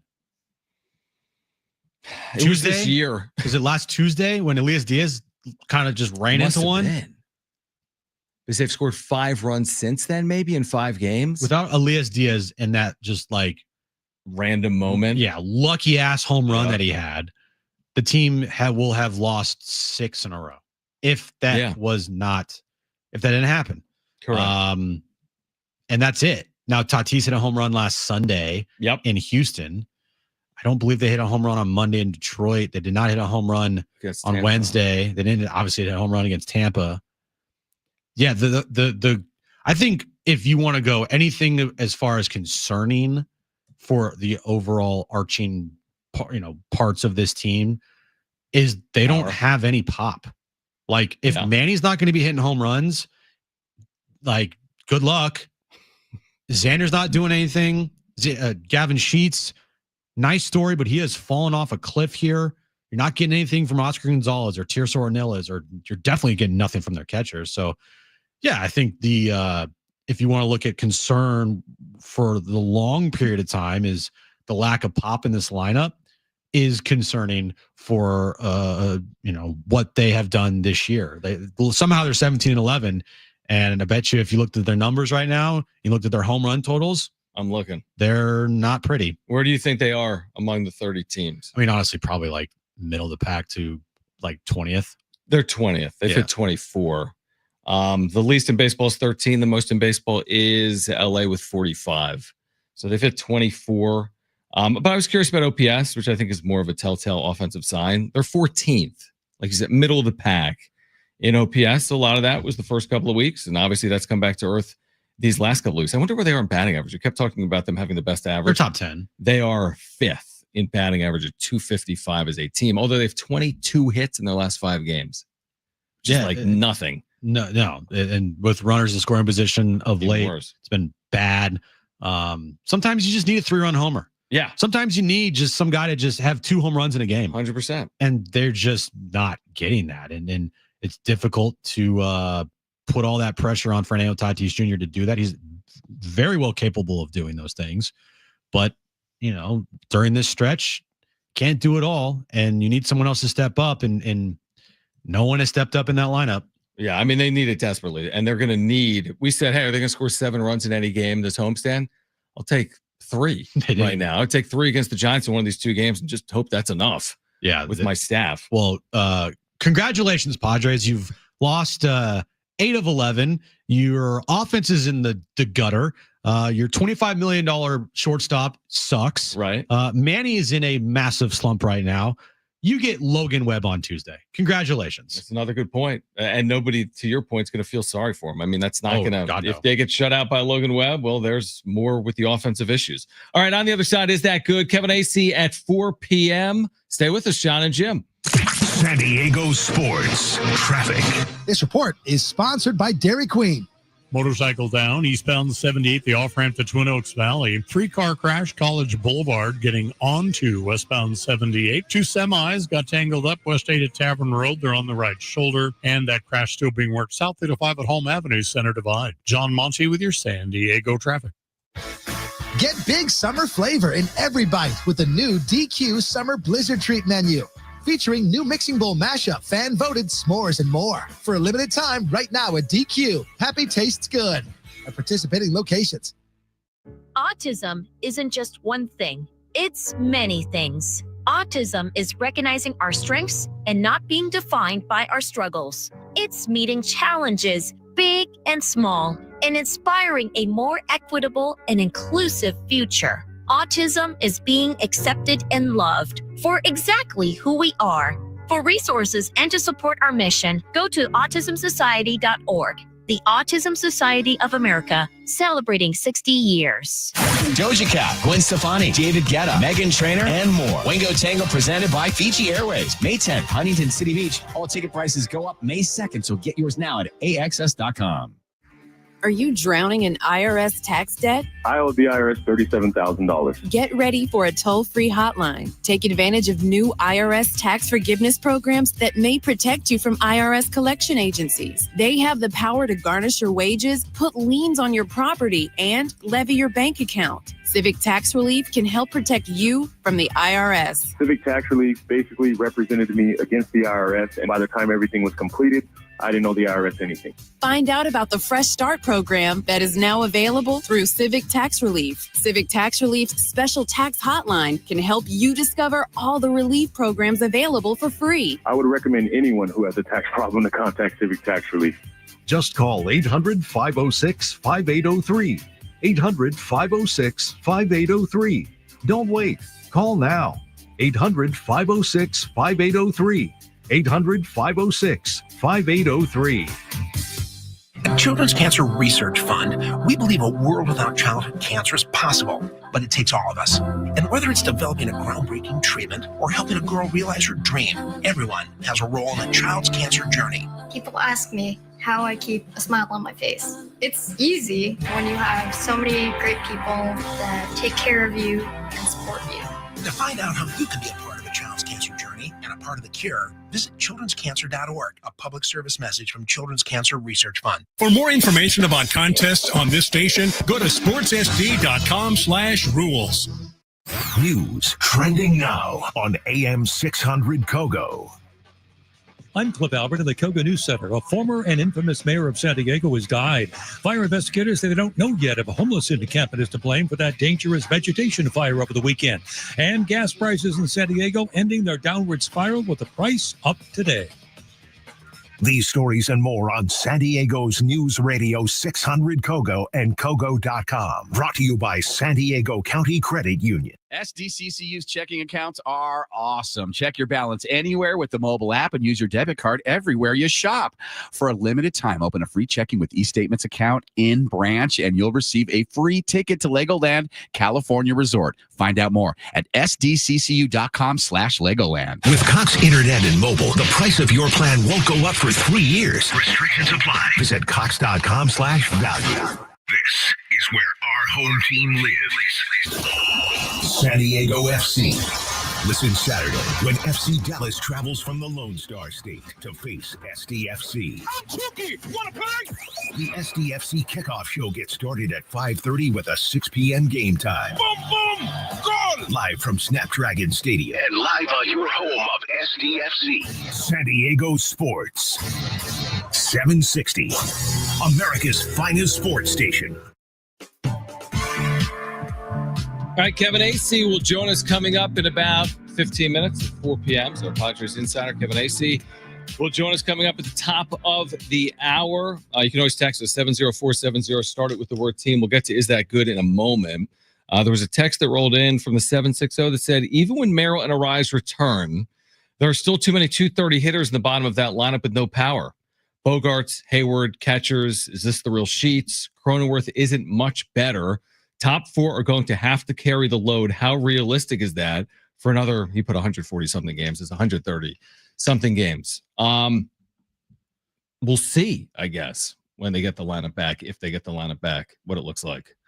I understand Xander's never going to be the Boston Xander again, but they can't just get nothing out of him. They're going to have to get something out of him. No doubt. There's some expectation to get something from Xander. He can't just be a total negative, just gives you zero, no home runs, no RBI. Like, you're going to have to get something out of Xander Bogaerts.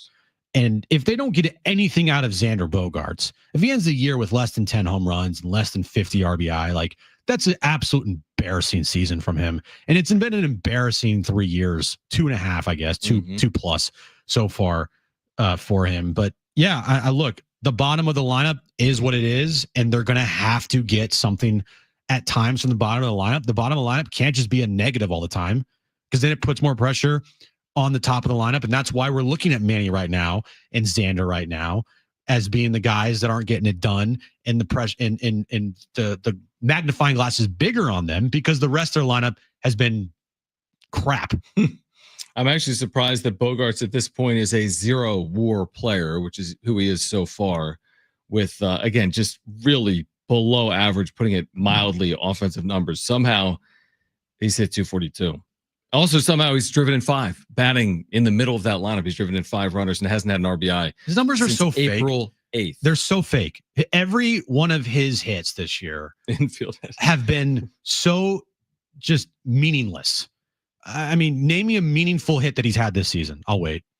Name me a meaningful hit he's had here. I really can't think of one. I honestly, I know there are. I can't think of a single one. Someone tell me, can someone text us? Give me there had to be a game-winning moment for Xander Bogaerts in his career here, right? I mean, maybe September of 2023. I wasn't really caring if that's the case. Hit 400 that month. None of the stats in September of 2023 should matter at all to anybody. Those are the most meaningless numbers that you'll ever see from a baseball player in the existence of the sport. I almost want to go through and look. I mean, I need to find the game that he was the difference in them winning with something dramatic, not like a sac fly or a go-ahead single. I mean, give me a break. Every player in baseball history has had a go-ahead single. But where's the meaningful moment in his 3 years here? And by the way, he should have a dozen meaningful moments, Xander Bogaerts, the player that they got from Boston. All right, Kevin Acee in 10 minutes right now. Let's get to this. Is that good? Wilcox, snapper, Huber, holder, from 29 yards away. Oh, he missed it badly. Kick on the way. Boswell. That's a winner. The good and bad from the sports weekend. I'll start. LeBron James, he had 0 points in the fourth quarter versus the Wolves yesterday. Brent, is that good? No, it's not good. Are you kidding me? I can't believe that. Yeah, but it's LeBron, and he'll get off the hook somehow. I mean, 0 points. I was watching that game. He didn't even attempt, really, to shoot. Now, again, he played fantastic defensively in the fourth quarter. Some huge moments. Block, steal. I did foul Anthony Edwards there, which he complained about in the post game, but at the same time, it's a little bit like, well, why didn't you score? Oh, well, maybe because he was dog tired because JJ Redd decided to play him 100 minutes. I never heard of that. The entire starting five playing an entire second half. I mean, it feels like it's been a while since we've seen that in the NBA. All right, Shedeur Sanders, we talked about this earlier. He goes 144th overall. I like how Rich Orenberger tweeted out he went 123rd. He's like, how on earth did I go in front of Shedeur Sanders? Sanders to the Browns at 144. Is that good?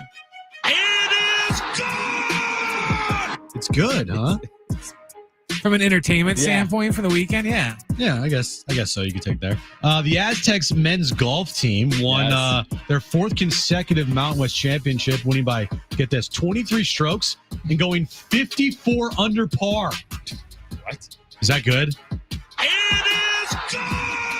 Justin Hastings, who was in the Masters, was 18 under for the 3-day event. Pretty good. 54 under par. That's ridiculous. Now, it's what happens when you are playing as a team in golf, because you could have a couple guys go 8 under and you add it up. It's like, we went 36 under par. Yeah. You're like, what? Hastings shot a 62 in day 2 of that 3-day event. And San Diego State will learn where it's going for the NCAA tournament Wednesday morning at 10 a.m. on the Golf Channel. Xander Bogaerts, I don't know if you've mentioned him. He has not driven in a run since April 8th. The month is almost over. 16 consecutive games. I won't even ask the question. I already heard it from Ben. Yeah, it's awful. He stinks. Finally, yesterday afternoon, not many people, I don't think, watch this unless you're in New York or Detroit. Right. But yesterday afternoon, Pistons and Knicks, see the end of this game? Yes, in the corner, the blatant missed foul. Yep, refs missed a blatant foul on Tim Hardaway Jr. After the game, they came out and said that they missed the foul. Woof. Brent, is that good? What's the review situation? Because can't you challenge one time per game a foul or no call? Or no foul? Only if the refs call it. So if the refs don't call it, you can't just stop the game and challenge it. If the refs called a foul there, you could challenge the foul call, and it could be overturned. But since there was no call of a foul or anything, you can't just call like a timeout and be like, challenge this non-call you had. It seems like maybe a flaw. Maybe. Because if they did blow the whistle, you can look at it. But if they don't blow the whistle, you can't look at it. That's the problem with it, because you got instances all the time in NBA where guys like travel or they, and you can't do anything about it. Foul some, like Steph Curry's been fouled like 50 times in this Rocket series that hasn't been called, but they can't review it because they're not fouls that are called or not. It's kind of interesting. Yeah, that was a blatant miss. My final one, the NFL claims 600,000 people went to Green Bay. Lies. To watch the draft. It didn't look like that. Lies. 600,000 people seems like a lot. How big's Green Bay? Not 600,000. 100,000? There's no way that town could support that many people, right, Brent? 600,000 people for a weekend in that town? Yeah, but see, it's the same people, right? Exactly. It's not. They didn't get a fresh 100,000 people in there every day, so it was the same people cycling through. And a lot of people, like, I had friends that went that they couldn't get a hotel room because they were going for like $500. They were like literally camping in the parking lot. I don't buy $600K even if the same 200,000 came through. Just watching on television, it didn't look like that. Looked like 50 maybe. So how many does that stadium hold? Well, they weren't in the stadium. I know, but like 70? I think it's like close to 80. All right, so for argument's sake, let's say 80. Okay. So they fit how many people in the parking lot on day one? They said like 200,000? No way. It didn't look like that. It did not look like there was 200,000 people in the parking lot. No, it didn't. When the stadium holds only 70 or 80. It's 80. To Brent's point, it's 80. I don't get the math. It doesn't. Day 2 math and 3, isn't mathing. Day 3, nobody was there. Right. Day 2, nobody was there. Yeah, but yeah, so yeah, the math is not mathing. I completely agree with that. I guess overall a success. I mean, the traveling roadshow of the NFL draft, I think, has been a success. It's been a success, yeah, because it's like the NFL, the machine of the NFL. You pick it up, put it in the city, and it just the NFL throws up everywhere, and it's just like a money-making machine. You can pop-ups everywhere, and restaurants and hotels get a boatload of money, and merchandise sales and everything and whatnot. It's great for a city, great for a town. I don't know. It just doesn't make sense. Like Green Bay, I don't know. Weird. Well, they got lucky with how unpredictable April weather in Wisconsin could be. It only rained that one day, a little bit before the second day of the draft. If can you imagine if it would have been like that for all 3 days, where it's just cold and rainy all weekend? I just can't believe it's an amazing event that they can put something like that on. 600,000 people, quote unquote, will travel there to hear names called, and the people don't even know who these people are. I just never be like, dude, let's go to Green Bay.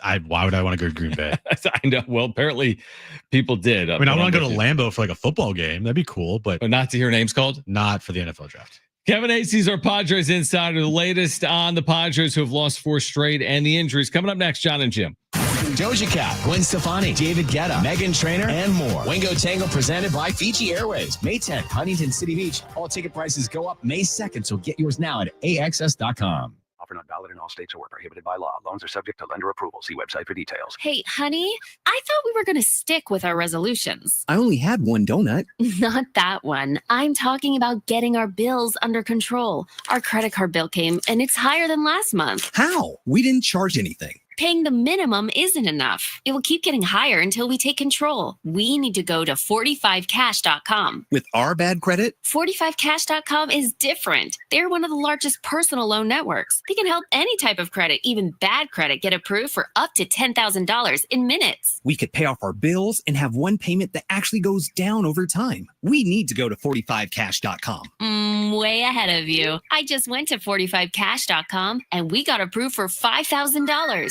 Best part, the money will be in our bank account tomorrow. Wow, that's fast. When you need cash help, go to 45cash.com. That's 45cash.com. 45cash.com. Some people just know they could save hundreds on car insurance by checking Allstate first. Like to check for your wallet first before hitting the drive-thru. $6. Sorry, forgot my wallet. I have change, though. Here's 40 cents, another 40. Ooh, a bicentennial. What's that? Oh, gosh. Checking first is smart. So check Allstate first for a quote that could save you hundreds. You're in good hands with Allstate. Savings vary. Subject to terms, conditions, and availability. Allstate Fire and Casualty Insurance Company and affiliates, Northbrook, Illinois. We asked seniors how to prevent Medicare scams. My best advice, if you get a phone call, do not talk to the person. These people are well-trained. Don't talk to them. They don't know me. They're just trying to scam me. Don't be fooled. Hang up. Just hang up. Never give out your Medicare number. They're going to get your number to put in a false claim. If I get a call from someone, I don't pick up the phone. And should I pick up the phone and they ask for information, then I hang up. How do you detect Medicare fraud? Just like I check my credit card statements, I check my Medicare statements monthly. Scammers can get a hold of your number, order medical devices through your account, and you're not even going to know about it if you don't look at your statement. Check your statement every month. If you get your statement and you see something that you know you did not have done, you report it. Call your senior Medicare Patrol. To report Medicare fraud, call the Senior Medicare Patrol at 855-613-7080. EasyCater is the smarter, simpler way to order food for your workplace. With easy online ordering, search filters for budget, dietary needs, and more. Save your favorite restaurants and favorite orders for easy reordering. Save time with group ordering. You send a link, your team orders what they want.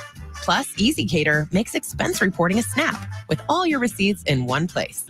EasyCater, more than just a way to order catering for work, it's your business tool for food. Order now at easycater.com. Here's what's trending now on the new and improved iHeartRadio app. We have mind-blowing magic, raw conversations, and a lot of Hollywood tea. First, we got David Blaine sitting down with Jay Shetty to reveal all the secrets behind his legendary illusions. Then we got Becky G getting real like never before in the In Our Own World podcast. Plus, we got Natasha Rothwell dishing on all things White Lotus on Las Culturistas. Explore the latest. Open the free iHeartRadio app and see what's trending now.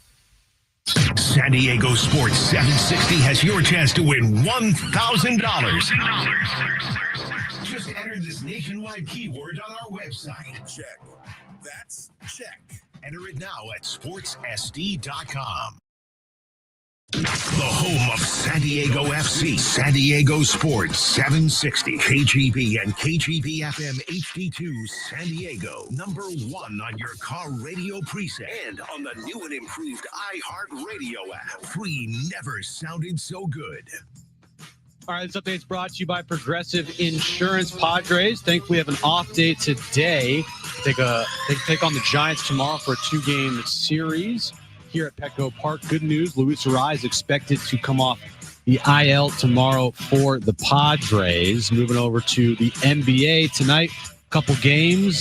Game 4s, one between the Cavs and Heat tips off at 4:30. Cavs looking to sweep the Heat. Rockets and Warriors, game 4 in the Bay. Jimmy Butler is expected to play tonight for the Warriors. Tip-off is at 7 p.m. Drivers who switch to Progressive could save big with Progressive. This has been a Progressive ad from Progressive. Okay. See if you could save at 1-800-PROGRESSIVE or Progressive.com. Kevin Acee on San Diego Sports 760.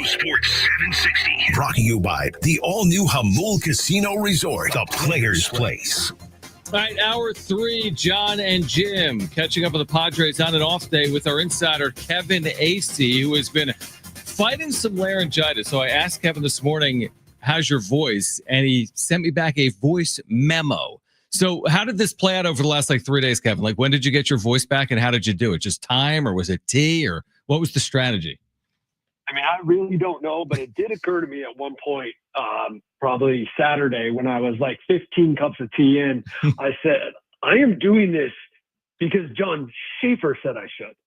And it worked. Yeah. So, and as far as I know, it worked. So thank you. But I actually did laugh out loud. I was like, that's funny. This wasn't a scientist. This wasn't a doctor. No. But you know what? It is a guy whose voice is, it's his instrument.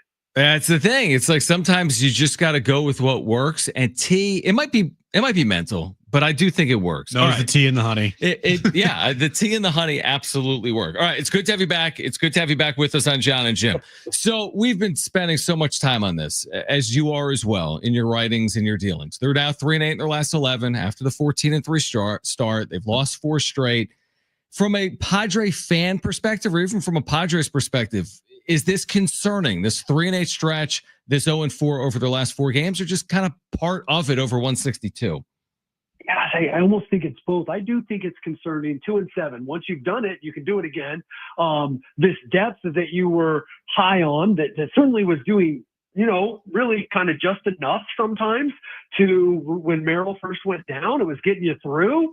Well, these guys aren't giving you those at bats. They're not giving you what you have come to say, or Petco Park at bats. And so, that's concerning. On the other hand, they are getting experience. People grow, people get better, people learn from, bad games, bad at bats, whatever. That's where I say, you know what, this is just part of it. I think anybody that, the players were, I was, you probably it couldn't keep going on like this. And the more guys dropped, 3 members of their core, and you can discount Jake Cronenworth if you want. But he obviously started out really well. The guy finds a way to get on base. He's crucial. It's the dominoes that happen. And, they were going to have a period like this. That said, man, it's funny because then I want to get deep into the scoreless innings stretch and, the starting pitching and get kind of doom and gloom. But I got to remind myself, every team goes through this. What's the Dodgers record right now with all their injuries, right? What's the Phillies record with all their injuries? This is just a part of it. It's a part of it. And I don't think on this show there's any like overarching concern, like, oh, season's over, because like you said, they do go through these stretches for sure. But I think when you look at this stretch that could be viewed as an overarching concern, that's Xander Bogaerts. This was an opportunity, one of many that he's had. Guys are going down. All right. They need someone to step up. We look at Xander because of the money. We've talked about it before. It's whether it be fair or unfair, it is what it is. Yeah. He's hitting cleanup in the lineup, Kevin. The problems right now with this team are what they are, but Xander feels like it's close to the top of that list. I think you're right. I mean, I think it started out that way, not like I'm concerned, but hey, here's one of the things we're watching this year. What is Xander Bogaerts? You can make excuses. You can talk about the positives from the first 2 years, but that's not what you were paying for. But okay, we can look and say, made the playoffs one of those years. He has had some big moments. Okay, what is this year about? I think that's the way the Padres were looking at it. And so far, whatever we are, 28 games now. And like you said, and I think that's a real key thing, like this is the time that a guy like Xander Bogaerts you should be like, oh, cool, we got Xander. I mean, like I was talking to people about why would it, there was a game in Houston where Xander was on deck the day that he was off, and it was the pinch hit for Tyler Wade. And just out of curiosity, because, gosh, we're all like trying to learn and trying to manage along. Why wouldn't you have pulled Xander Bogaerts back in after Jose Iglesias doubled and had Tyler Wade try to bunt? And, was it because lefty on lefty with Hader, that was going to be a tough, blah, blah. But the point is, the answer was, well, Xander Bogaerts, man, got one of the best hitters in the game up. And I was like, yeah, I'd love to think that was true, but is that really? Like, Xander Bogaerts is one of the best hitters in the game right now? Because he's not. I mean, like, yeah, throw in the money and, like, it's a liability. And that's just a fact. I mean, I'm one of the people, part of the chorus, making excuses or explaining things about Xander, but like, this is terribly worrisome. Terribly worrisome, and really more from like an organizational perspective moving forward, because the length of the deal and the terms of the deal. I mean, they're gonna have serious questions. You've talked to us about this, that like they're gonna have questions that they're gonna need to answer probably as soon as this offseason if Xander plays like this year, right? Because you can't just. It's one thing to have a bad contract. It's another thing to have a player, because of a bad contract, wear you down and pull you down. Well, and that's kind of like Xander's such a great guy, right? But the fact is, like, 8 more years, like at 25, when this is like, you needed to at least get, and he said it before the season, to his credit, like, this is the time for him to perform, because he's going to be with you until he's 40. And that's probably not going to be pretty, no matter what. And so, this is, and it is like, can you get through 2025 and be a playoff team with this Xander Bogaerts? Yes, you can, as long as, don't have a bunch of other injuries. And as long as these guys are coming back and they perform like they were performing.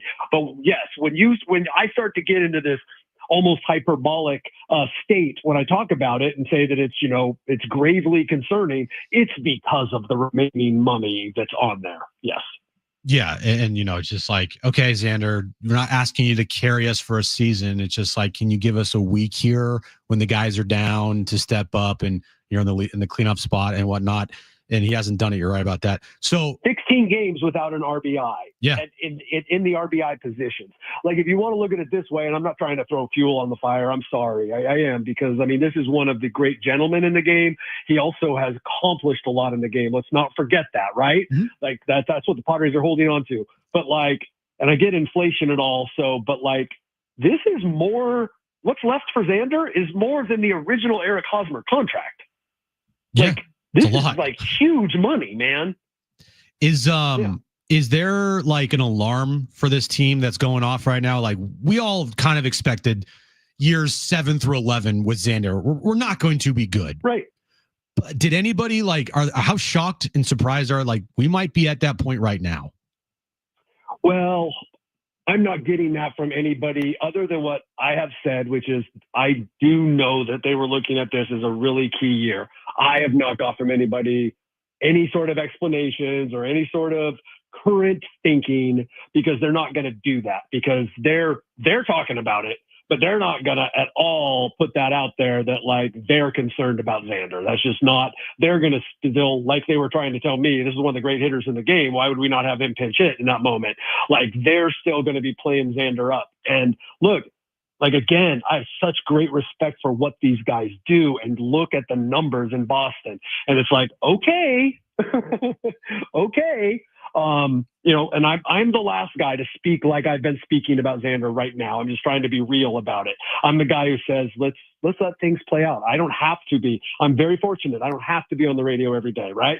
Like I just don't. I have to write every day, but like I don't have to. I can fill it with a little bit of context, right? And I'm really trying to be patient about this. But as you can tell by the things I've already said, like I do think that there is some alarm, but the Padres are not going to be on the record or otherwise right now going, pulling their hair out. We've seen this so much with Manny before. We've seen stretches where, he can be 11 for 53, which is what he is here recently. We've seen other stretches where he can carry this team. We've seen slow starts. He's off to a decent start overall that's been weighed down here by the last 10 or so games. What do you make of where Manny is right now? Again, a good start, I think, overall, but he's really cooled off here when they've also needed him in the absences of Merrill and Arise. It's a little bit of a rarity in that when they've needed him in the past, he generally has gone on a tear. And the thing about Manny is it could start happening tomorrow, right? And over the next week, 2, 3, his are generally 30 games long.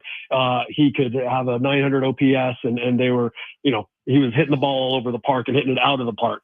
I don't know, and this is absolute speculation based on me watching him. I've not talked to anyone about this. I was sick. I missed 2 games over the weekend, or Friday, Saturday.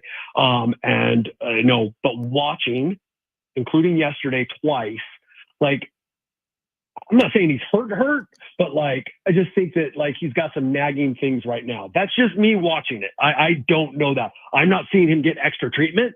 I'm not. So I don't know, but I'm just saying like, man, I think that it was a really, exciting start. It was like everybody was really up, and I just think everyone's kind of feeling it right now. And Manny might be one of those guys, but because I don't know what else to say other than like, the only thing shocking about it is that he's usually the guy who steps up in these moments. He actually looks exactly like he often looks, which is once Manny goes chasing, Manny chases for a couple weeks or 10 games or 15 games or whatever.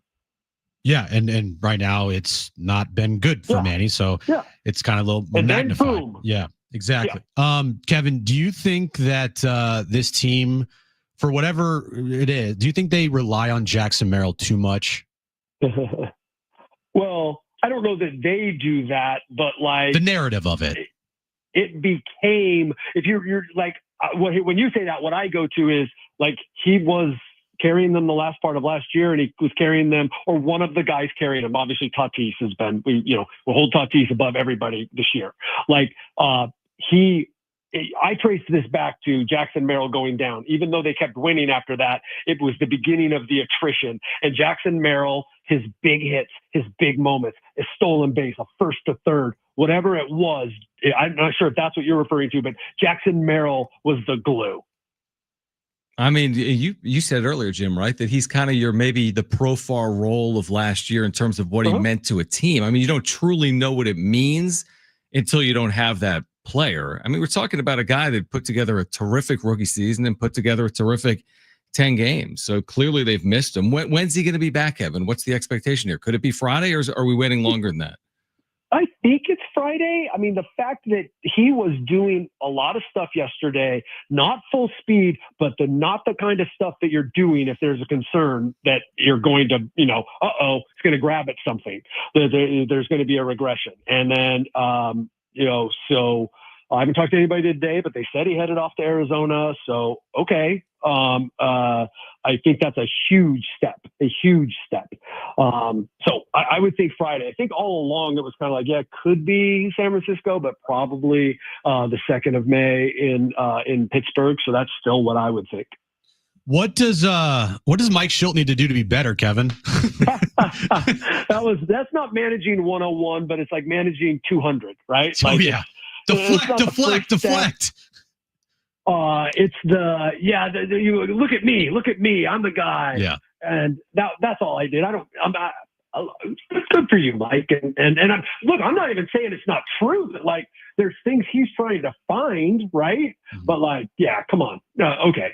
Yeah, no, your guys you don't have the guys. He's run out of things he can say about, the night before, Mike gave a rare concession that as close as he'll ever come, and it wasn't a criticism, but as close as he'll ever come to a criticism, said that the players were pressing. Well, they were pressing the last day in Detroit too. But, and then so on Sunday, he said, if you want to blame someone, like you got to look at me, right? And if you read the quote, or if you heard the quote, he kind of tripped over his words a little bit, almost. And here I'm being like psychologist here, but almost like he didn't know exactly what to say, because what he was saying was, come on, yeah, okay, Mike, yeah, it's your fault. Yeah, exactly. He might be a better manager when his team is fully healthy. That'll be interesting to see if that. Joe Torre was, and there's this guy who's going to go to the Hall of Fame up there in Los Angeles. His team's played a role in that. Yeah. Who had Dave Roberts gotten the Padres job in 2016 might not be a manager right now. Probably not. That's an amazing point. So, like, yes, Mike Schilt, a much better manager when Jackson Merrill and Luis Arraez, Dave Cronenworth, and hey, we'll even go down because it's all attrition, man. You can think of some moments where Jason Hayward, who has some plate discipline, might have helped you. Like, it's all. I don't mean to discount these other guys, Brandon Lockridge, like a manager. Yeah, great point. Yeah, it's amazing. Torrey just got better after the Mets, Braves, and Cardinals stints when he got to New York with the Yankees. And again, I look, all these guys are smarter than me, but like, and I use it as a positive too. Bill Belichick was okay as a coach in Cleveland, got fired, right? Like, but he was pretty darn good when he got that quarterback. I forget his name, but yeah, exactly. I think that guy helped him.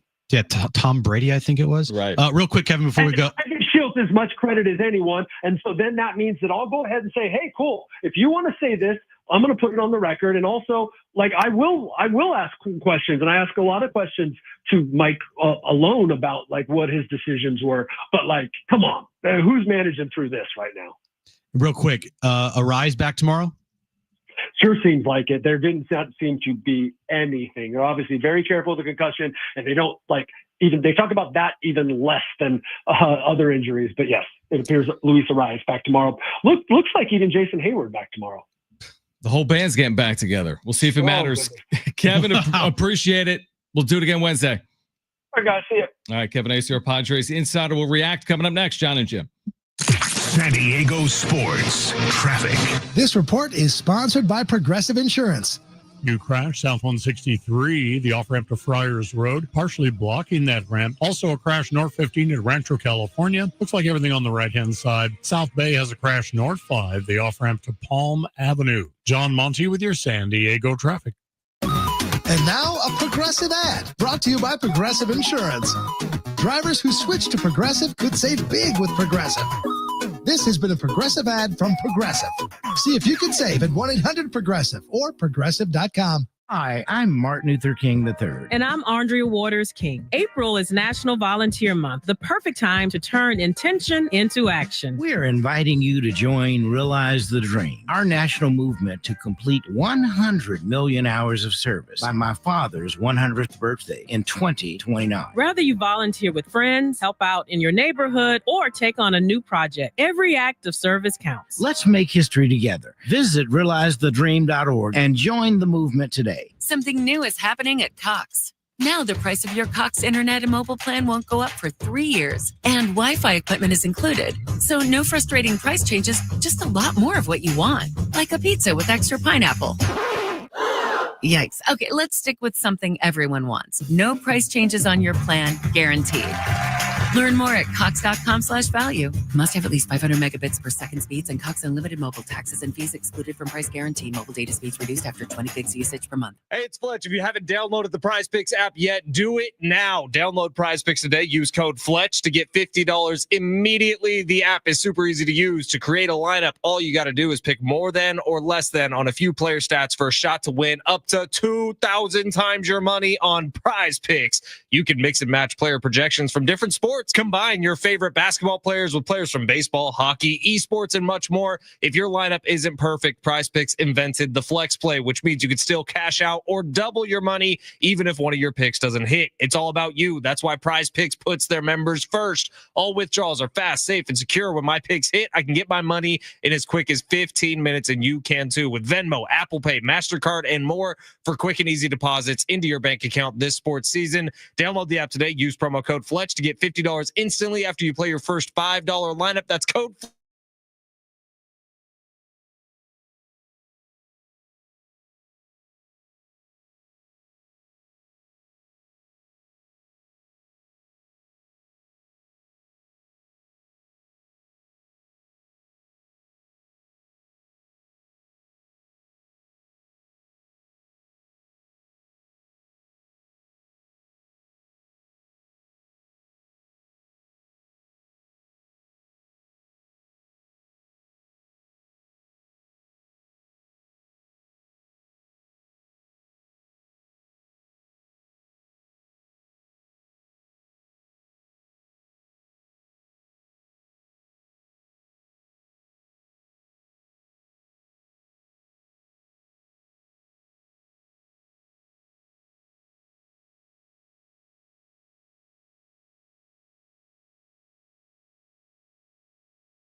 AM Radio keeps vital voices accessible. Congress can secure its future. We need your help. Text AM to 52886 now to support keeping AM radio in cars. Tell your member of Congress to pass legislation now and keep AM radio in cars. Standard message and data rates apply. If you missed, Kevin will play back for you next hour. Kevin Acee, our Padres insider, who, by the way, is brought to you by the all-new Jamul Casino and Resort, the Players Place. We'll get to the wrap coming up shortly here this hour. Any primary takeaway from what Kevin told us over those 15 or 20 minutes with us? I think the level of concern for Xander is just going to continue to go up and up and up. And look, you do feel bad for him because, you know, what's he supposed to do with that contract in front of him? Not sign it? Like, anybody signs that contract. Of course. He is a great person to hear from. He is great with the media. He's accountable. He's not like an awful person. He's just playing awful baseball right now. And it's magnified because of the money he's making and the fact that he's in the middle of that lineup. And he kind of has become primary target number one for Padres fans. And when this team loses, it's a lot of times, Xander's the first person that everyone goes to. And it's very concerning, like for the overarching long, look of this club, that Xander's in year 3 of an 11-year deal, not year 7. If it was year 7, I think the discussions of like, okay, this is done, we got to figure out how to offload this contract, they would get louder and louder. But I don't think they can do that right now in year 3. Like, they're just going to have to wear it, and hopefully this guy does something. And then when injuries happen and he's put in a position where he's got to produce to a greater extent than what he's already, asked to do right now, and he's just not coming through. And then it's magnified when everyone else in the lineup sucks.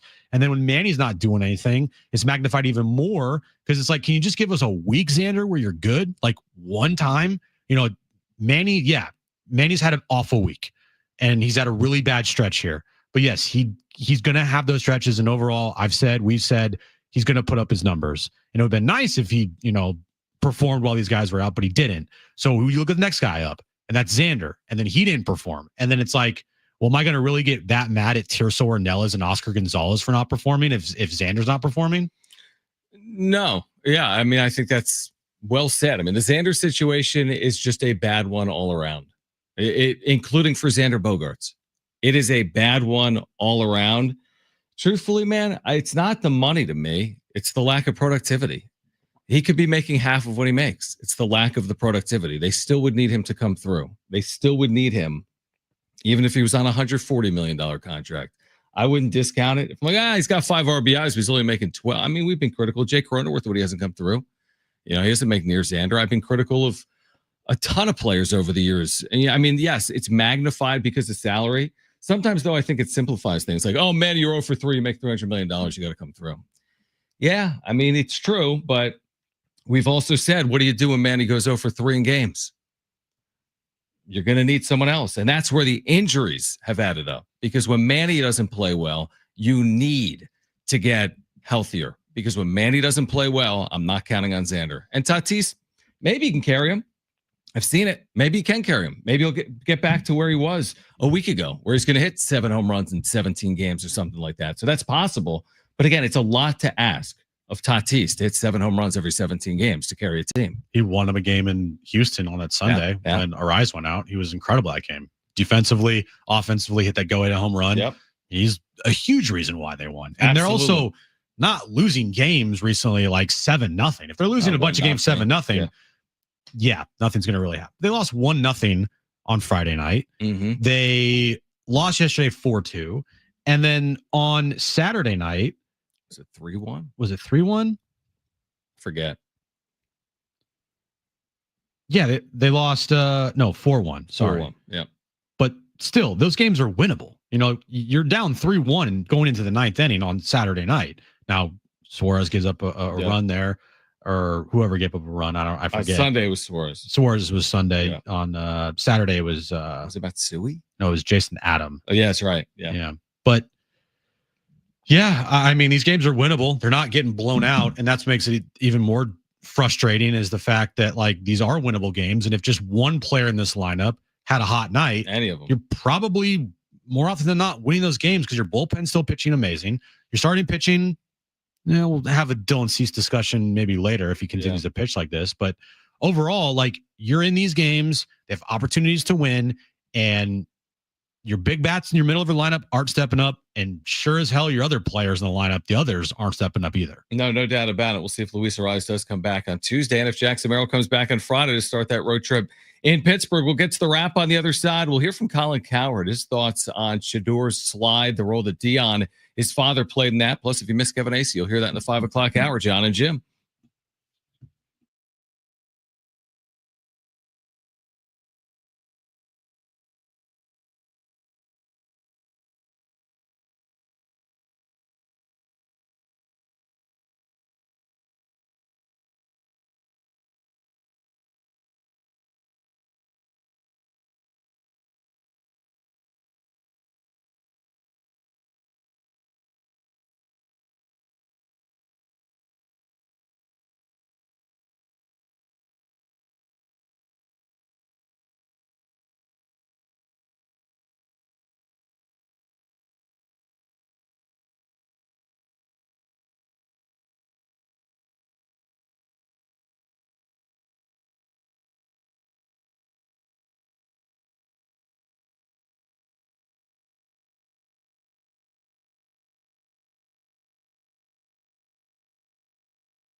All right, this update is brought to you by Discover. We'll start with the Padres. They have an off day today. Thankfully, they start a 2-game series with the Giants tomorrow night at Petco Park. The reward for getting swept by the Tampa Bay Rays is facing Logan Webb tomorrow night. Thankfully, though, Nick Pivetta on the mound and Luis Arraez expected to come off the IL tomorrow for the Pods. NBA playoff action tonight. Couple game 4s. Cavs and Heat. Moments away from tip-off in Miami, where the Cavs will sweep the Heat. And then the Warriors and Rockets take on each other tonight, 7 p.m. tip time. Game 4 there. Jimmy Butler will play tonight for the Warriors. Guess what? Discover's accepted the 99% of places that takes credit cards nationwide. You heard right. 99%. If you don't think so, maybe it's time to face facts. You're stuck in the past. Based on February 2024 Nielsen report. Learn more at discover.com/credit card.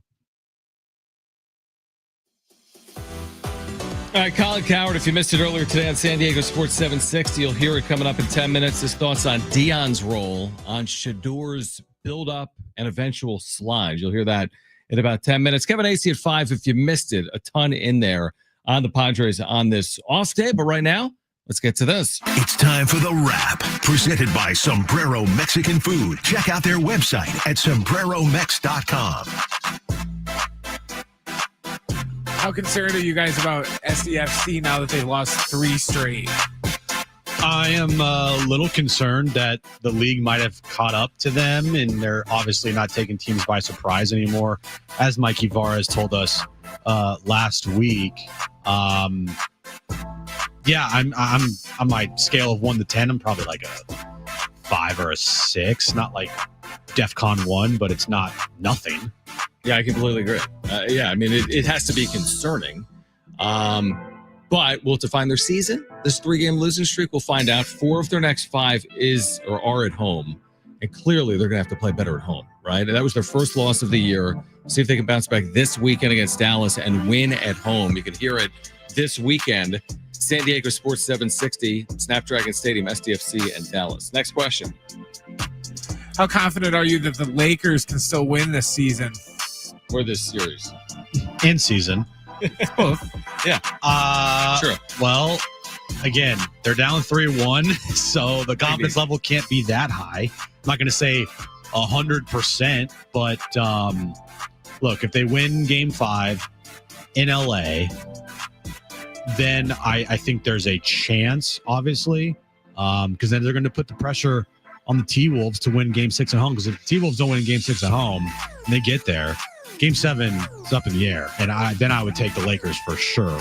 But not very confident, I guess. I completely agree. So the Lakers open -190 to win the series, and the T-Wolves are now -550 to win the series. I mean, obviously, they lead 3-1. So basically, Vegas is saying they have a 5-6 shot of winning the series. So that still leaves 15 or 20% chance for the Lakers. So yeah, I'm with you. I'm not overly confident. To me, it wouldn't be crazy shocking if they did it with 2 of 3 at home. But yeah, I'm not overly confident. I looked it up earlier. They have a 21% chance to come back. Okay. Is that what the math suggests? Yeah, that's what Vegas said, because they're like plus 380 or something like that. So possible, but not likely. Not Next great question. odds. Should Shador Sanders, say that 3 times fast, have stayed in college for another year? I don't even know if he had eligibility, truthfully. He did have 1 year. Did he have a year? That was a discussion that they were literally having about like the third round. It was like, should Shador go back to college? Right. I don't know the quarterback class next year. Is Arch Manning in the quarterback class next year? Could be. He'd be eligible. Okay. Whenever Arch Manning, I think, declares, depending on what he does in college, because that is still important. Got to put it on the tape. Arch Manning feels like if he does do well in college, he's the number 1 pick in the draft, whenever that is. Yeah, I mean, hindsight's obviously 2020. Yeah, probably another year in college for Shador would have helped, just because the consensus from NFL GMs is there was a lot of things that they didn't like about Shador's game. You know, if his tape showed that he was truly the best quarterback in the class, or at least the second quarterback in the class, he would have been drafted in the first at minimum 2 rounds. at minimum. I agree with you. They have guys that are being drafted that have literally sexual assault accusations. Like Quarterbacks? No, players. Yeah. Like they have guys that are like red flags galore getting drafted in the first and second round. You know why? Because they can play. Right. If Shedeur, I don't think the only red flag Shedeur has is like his dad. Right. And if that's such a red flag, that to me doesn't add up. I mean, look at all these quarterbacks taken in front of him. To your point, it wasn't like one. The Louisville 5. kid, is that what the number was? I think it was 5 or 6. Yeah, Milroe, Gabriel by the same team. It was 5. I wonder what another year would have done. Now, maybe if he changed a little bit of his ways, maybe if he showed some of that humbleness that maybe people were seeking. I think the numbers were there. It's not like he wasn't a good college quarterback. Maybe some of the intangibles weren't there, like showing humbleness or how he did in different like draft elements or pro days leading up to it. But I don't know if another year would have made a difference or not, truthfully. Maybe it would have, but it's hard to really say. You know what the thing with the humbleness is? Yeah. And I agree. There's things that I'm like, I don't really like that. Right. How many professional athletes are truly quote unquote humble? And there's a lot that aren't. You're right. They're successful. Dudes are rocking chains that are the same size as what Shedeur Sanders had. Absolutely. And that are great players. They're great players, yeah. And so Shedeur can do all that, whatever he wants to do. I agree with that. It's more than that. I think the tape, for whatever reason, for NFL GMs was not what they were looking for. Yeah. And the crazy part about it is like the groupthink of everybody saying that Shedeur was a top 10 quarterback. Well, clearly NFL GMs thought otherwise. Completely. Yeah. He didn't fall because they wanted to prove a point. Let's be clear. Yeah, to your stop point. that. Teams want to win. Teams want to win. I did think it was funny how you talk about his humbleness, how, night one, he had his own special room with like the 7 diamond chains. And then by Saturday, he was just in like gym shorts and a t-shirt. Yeah. But I do think the Dion thing did play some factor. How could it not? He was on multiple interviews leading up to the draft process saying, we're going to control the narrative. We're going to control where he goes. I'm going to pull an Eli if he goes to a place I don't want him to go to. Like, how could that not be a red flag for a team to just not want to draft him because they just don't want to deal with Dion? Yeah, he had that tweet May 1st when he tried to troll someone. He'll be a top 5 pick. Where's your son going? LOL. I got time today. LOL. It got community noted. Yeah, it's like he wasn't a top 5 pick. He was a top 5 round pick, but not a top 5 pick. Next you mean question. Top 5 rounds? Yeah, maybe he meant rounds. Will Xander Bogaerts make it through his entire contract with the Padres? No. In what world? No. I mean, I would love to see that world. I don't think I'd love to see that world, actually. No. And yeah, it's we're bashing on Xander today. Rightfully so. He deserves it. His play has been awful. But it doesn't mean that we don't want him to do well. Because guess what that would mean? That would mean the team would be better. It'll happen. There's going to be, trust me, if he stays healthy, there's going to be a period of time where he's valuable. And that shouldn't be shocking. And I can't wait to see our mentions. Jim apologized to Xander. You quit on him. All players that play every day over 162, they better contribute. The fact that he has not contributed for 28 consecutive games in any meaningful way, that's the concern. Mm-hmm. Better contribute over the next 134. That's a lot of games. It's a lot of opportunities. Truly hundreds of opportunities, like 500 opportunities. I think will contribute. Yeah, whenever you get swept by anybody in baseball, it's never good. You're frustrated as a fan. When you lose 8 of 11, guess what? If you're not frustrated, I don't know what to tell you, because that would frustrate me. And guess what? It did frustrate me. Mm-hmm. It absolutely does. The overall, 30,000 foot picture, 17-11, that could be much worse. And the start of their season has helped them tremendously. Mm-hmm. But it doesn't change the fact that their play over the last 2 weeks has been so frustrating to watch, that you have guys in this lineup still that are healthy, getting paid big bucks, and they're not performing. That's frustrating as hell. 2 things could be true. They're 17-11. That's true. And they've been disappointing for the last 2 weeks. You pace out 17-11, I'll do it right now. Someone tells me this is who they're going to be from here on out. Where do I sign up? It's the best season they've ever had. Right. It's 99 plus wins. 17-11 is what it is. Now they got to go do it. And that's not going to be easy. It's not going to be easy at all. And it might not be easy, to your point, Logan Webb Tuesday. And the Giants series over the next 2 days, and the road trip may or may not be easy. We'll see, but we've seen their capability at least, and we saw it 2 weeks ago because they were playing good baseball 2 weeks ago, and they haven't been for We've the last seen their 2 weeks. best, and we've seen their worst. Go be some team in between. Let's hear from Colin Cowherd on the other side on Shador's slide. Plus, if you missed Kevin Acee, we'll play it back for you at 5 p.m. Jon and Jim.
All right, Wednesday 6 right here on San Diego Sports 760, SDFC Midweek Live. You'll hear from the head coach, Mikey Forrest, interviews with players and coaches, find out the latest club and MLS information, hosted by Darren Smith. SDFC Midweek Live every Wednesday at 6 on your home for SDFC, San Diego Sports 760. I don't think the Miami Heat are going to win this series.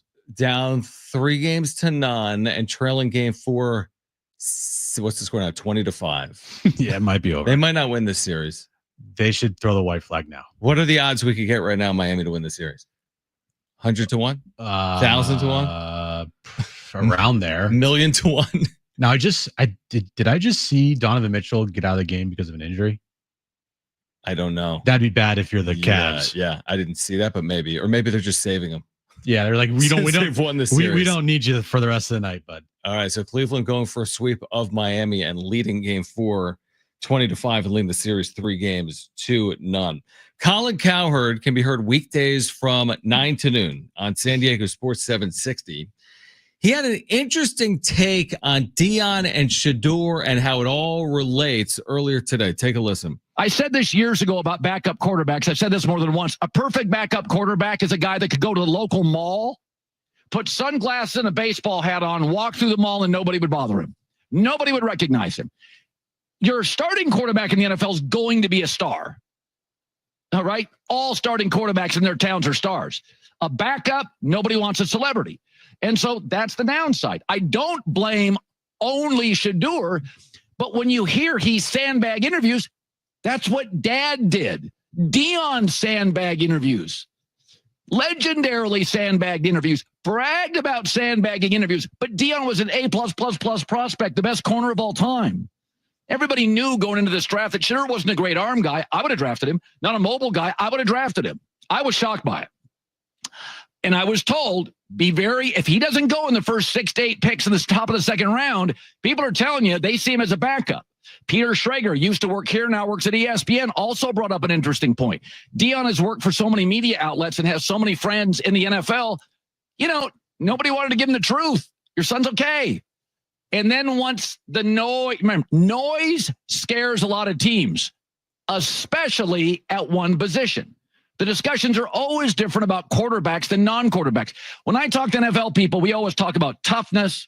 We talk about productivity and speed and vertical. When you talk about quarterbacks, it's leadership. Will guys follow him over a hill? Is he a foxhole guy? The conversation changes.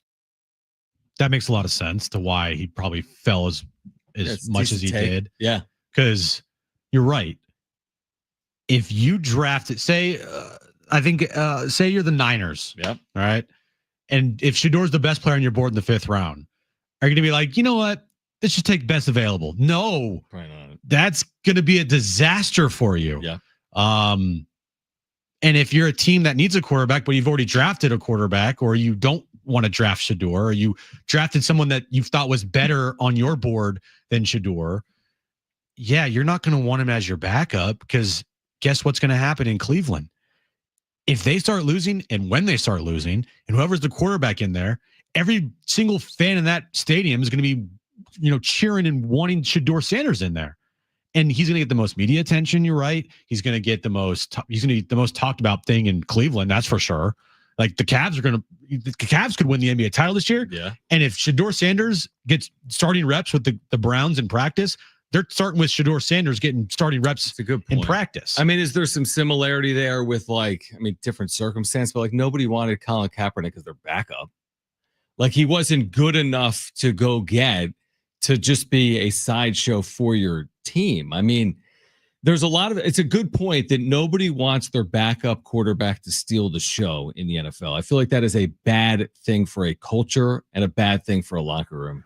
In a way, it kind of reminded me of Tebow, because remember Tebow didn't start, but then as soon as they lost 2 games in a row, then the crowd started chanting for Tebow, and we should start Tebow. And I kind of feel like Cleveland would be the same thing. If they lose their first 2 games, they're going to be chanting for Shedeur. Oh, the noise around Shedeur to become the starter of that team from day one is going to be so loud. I mean, good luck, Dylan Gabriel. Good freaking luck. Kenny Pickett, good luck. Deshaun Watson, whenever he gets back, I mean, they're going to have to figure out a way to get rid of him. But Shedeur one way or the other, because of either the noise or whatever it is going to find his way to be the starter, because if he's not, it's just going to be a huge distraction for your team. He'll be the starter at one point. The question is what happens. I know. Can he keep the job? Can he stay healthy? Can he perform? I mean, it'll be fascinating. He will have the job at some point, of course. What happens? Cleveland, are you set up to succeed? We know the answer. Of course not. Nope. There's no world where it's like, man, week 4, we're 0-3. Here comes Shedeur, and they win 11-12. That world doesn't exist. Mm-hmm. So what does that look like when you come in week 4 and you're 0-3? I don't know. A sideshow. Yeah, and now looking back on it, I know that the deal that the Jags offered the Browns, you had to take, because the Jags deal that they offered to the Browns was ridiculous. It wasn't as dumb as what the Falcons did with the Rams later in the first round. I don't know if you realize what they did. Not really. They moved up they moved back in the first round. They traded their first round pick for next year to get like the 4th rated defensive end on the board. Gotcha. Anyway, there is a world where the Browns, if Shedeur was really going to go 3rd, 4th round this whole time, they could have had Travis Hunter and Shedeur Sanders. Absolutely. If they wanted to. But they chose other ways, and they chose an extra 1st round pick, and it's probably smart to do that. Yeah. But at the same time, Shedeur and Travis would be interesting. That would have been pretty fascinating. We already know that has worked in college. Yeah. That would have been fascinating to watch. It's like what the Bengals did with Burrow and Jamar Chase. Yeah, good point. Now, different drafts, but where did Cleveland go? Same draft, different drafts. Separated by a year, right? Yeah. But they drafted Jamar Chase, and they played at college at LSU, and it's worked out pretty good. What did Cleveland do with the 5th overall pick? Mason Graham, defensive tackle. Yeah. So, I mean, and they get the extra pick, and they're trying to round out a roster, which makes sense to me when you're nowhere near close. It was very smart for what they did early in the draft. Yeah, and then maybe. And then late in the draft, no clue what they were doing. Why are you drafting Dylan Gabriel and then you draft Shedeur Sanders? Like, what? Neither of them are probably your future. They never have their future at quarterback. But it doesn't make any sense. Well, that was just like that meme that was going around this week with the Myles Garrett said the Browns have a plan at quarterback. He goes, I'm pretty sure that plan didn't involve signing Kenny Pickett, drafting Shedeur Sanders, Dylan Gabriel, and having 7 quarterbacks on the weirdest quarterback room ever. It's got to be up there. It's bizarre. The weirdest. You're right. Quarterback room you could possibly imagine.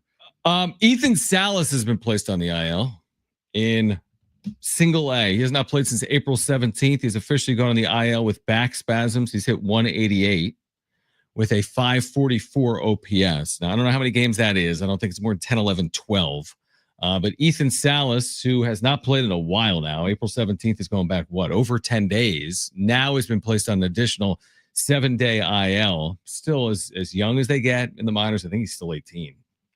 But again, was anyone counting on him right now? Of course not. Do you want to see him be developed properly? Absolutely yes.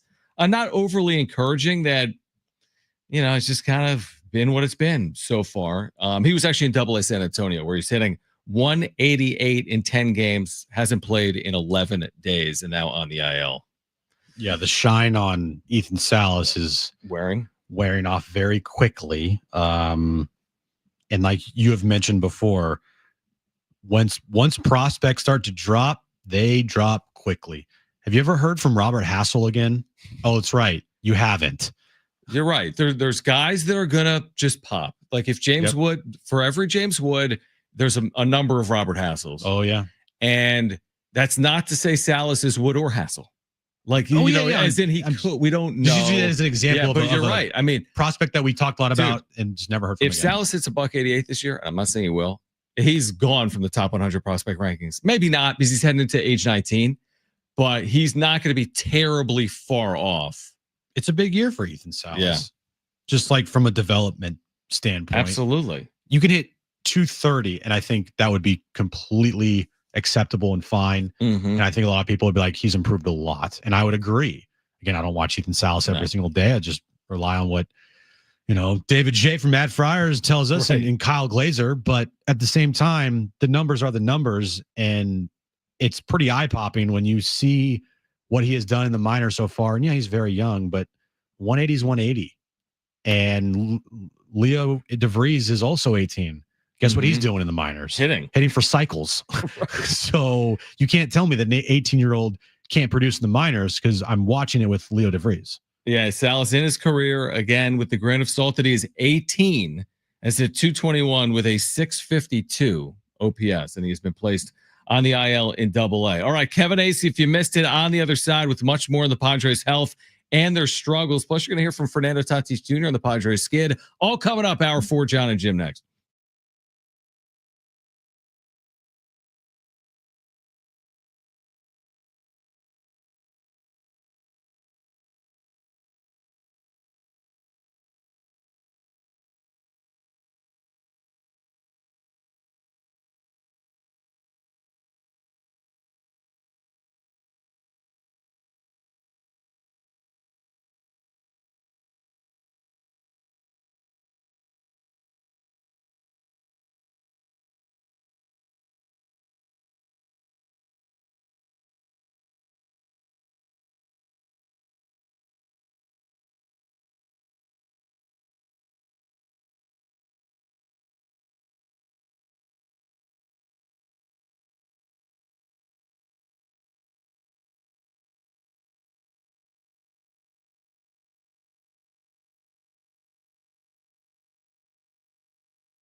All right, this update is brought to you by Sid's Carpet Barn. Padres, they have an off day today. They start a 2-game series with the Giants tomorrow at Petco Park. Good news for the Padres. Luis Arraez expected to come off the IL tomorrow. Looking at NBA playoff action right now, this game is officially over. Cleveland up 38-12 over Miami. Cleveland's going to sweep the Miami Heat and moved on to the second round. Tonight, 7 p.m. tip-off, Lakers and Rockets. Game 4 there. Warriors lead that series 2-1. Jimmy Butler will play tonight for the Warriors. With Kohl's Fine Flooring closing, Sid's Carpet Barn is San Diego's undisputed flooring leader, carrying a huge selection of high-end flooring and durable, economical flooring too. All at the lowest prices in town. Visit sidscarpetbarn.com. It's Jon and Jim to warm up that drive home. For me, if you're going to boil it down to one player, like if you're going to put all of your anger towards a player, I don't even think it's close between Xander and Manny in that conversation. Xander hasn't done anything in 3 years. Manny has. I don't think it's just on one player. I mean, you're looking at these numbers here. I mean, these are awful. Xander, since April 18th, 207. Manny, since April 18th, 156. And then you got the others who are doing absolutely nothing as well. I mean, as blunt as I could say it, they've been worthless at the plate since April 18th. Now, time for Jon and Jim. All right, final hour, Jon and Jim here on San Diego Sports 760.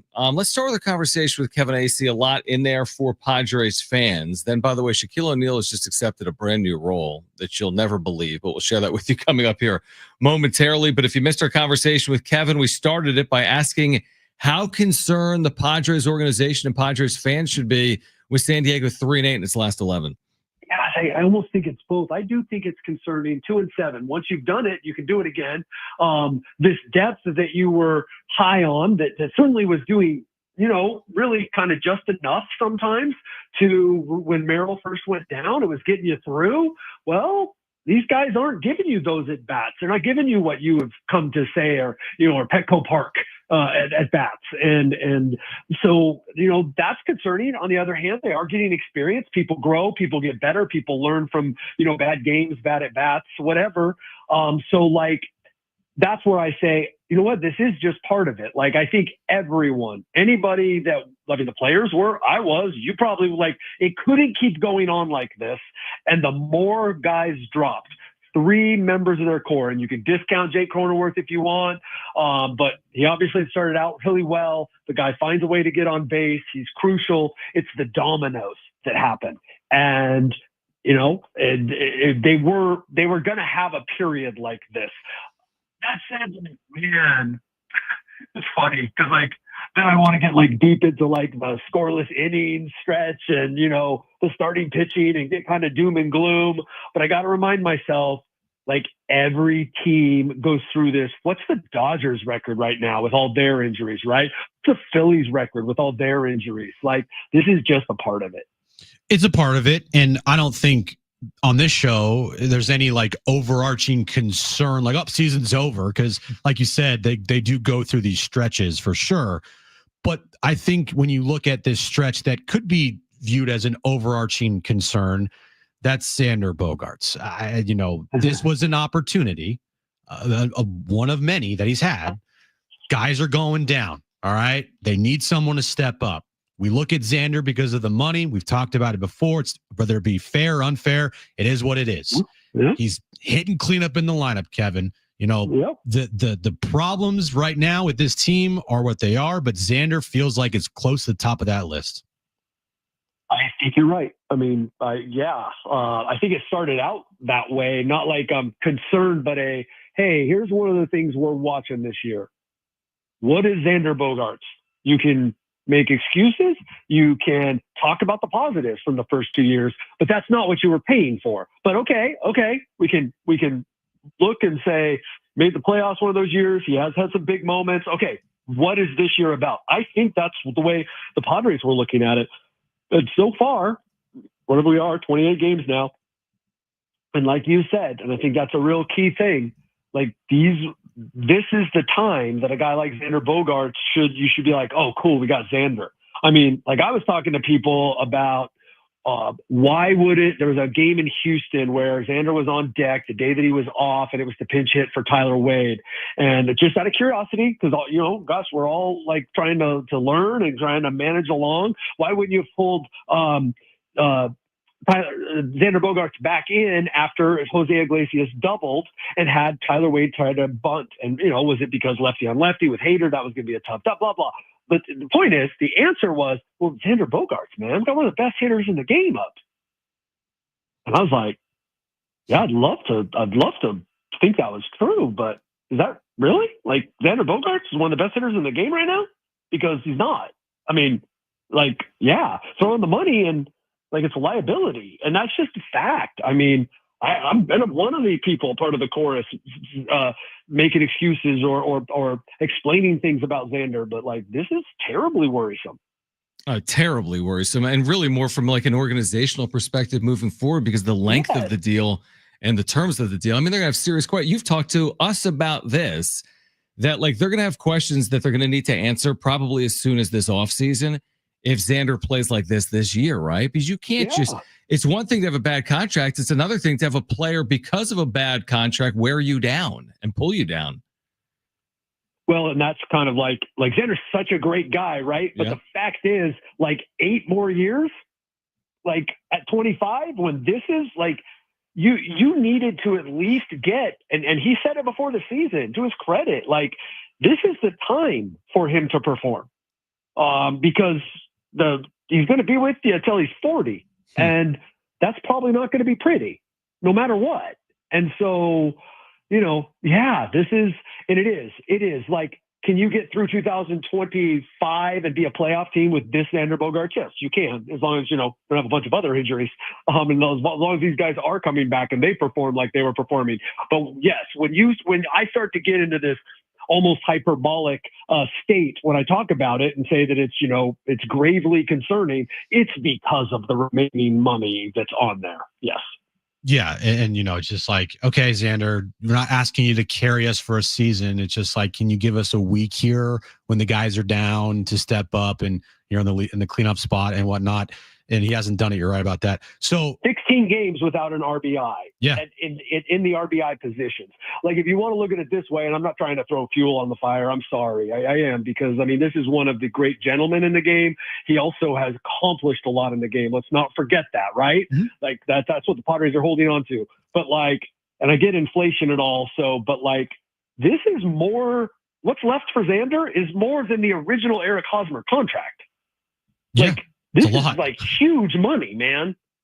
Is there like an alarm for this team that's going off right now? Like, we all kind of expected years 7 through 11 with Xander. We're not going to be good. Right. But did anybody how shocked and surprised are we might be at that point right now? Well, I'm not getting that from anybody other than what I have said, which is I do know that they were looking at this as a really key year. I have not got from anybody any sort of explanations or any sort of current thinking, because they're not going to do that, because they're talking about it, but they're not going to at all put that out there that they're concerned about Xander. That's just not, they're going to still, like they were trying to tell me, this is one of the great hitters in the game. Why would we not have him pinch hit in that moment?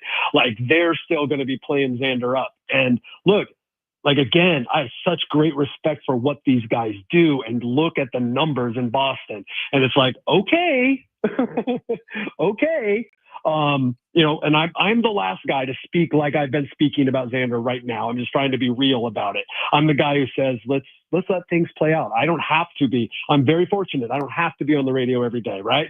I just don't. I have to write every day, but I don't have to, I can fill it with a little bit of context, right? And I'm really trying to be patient about this.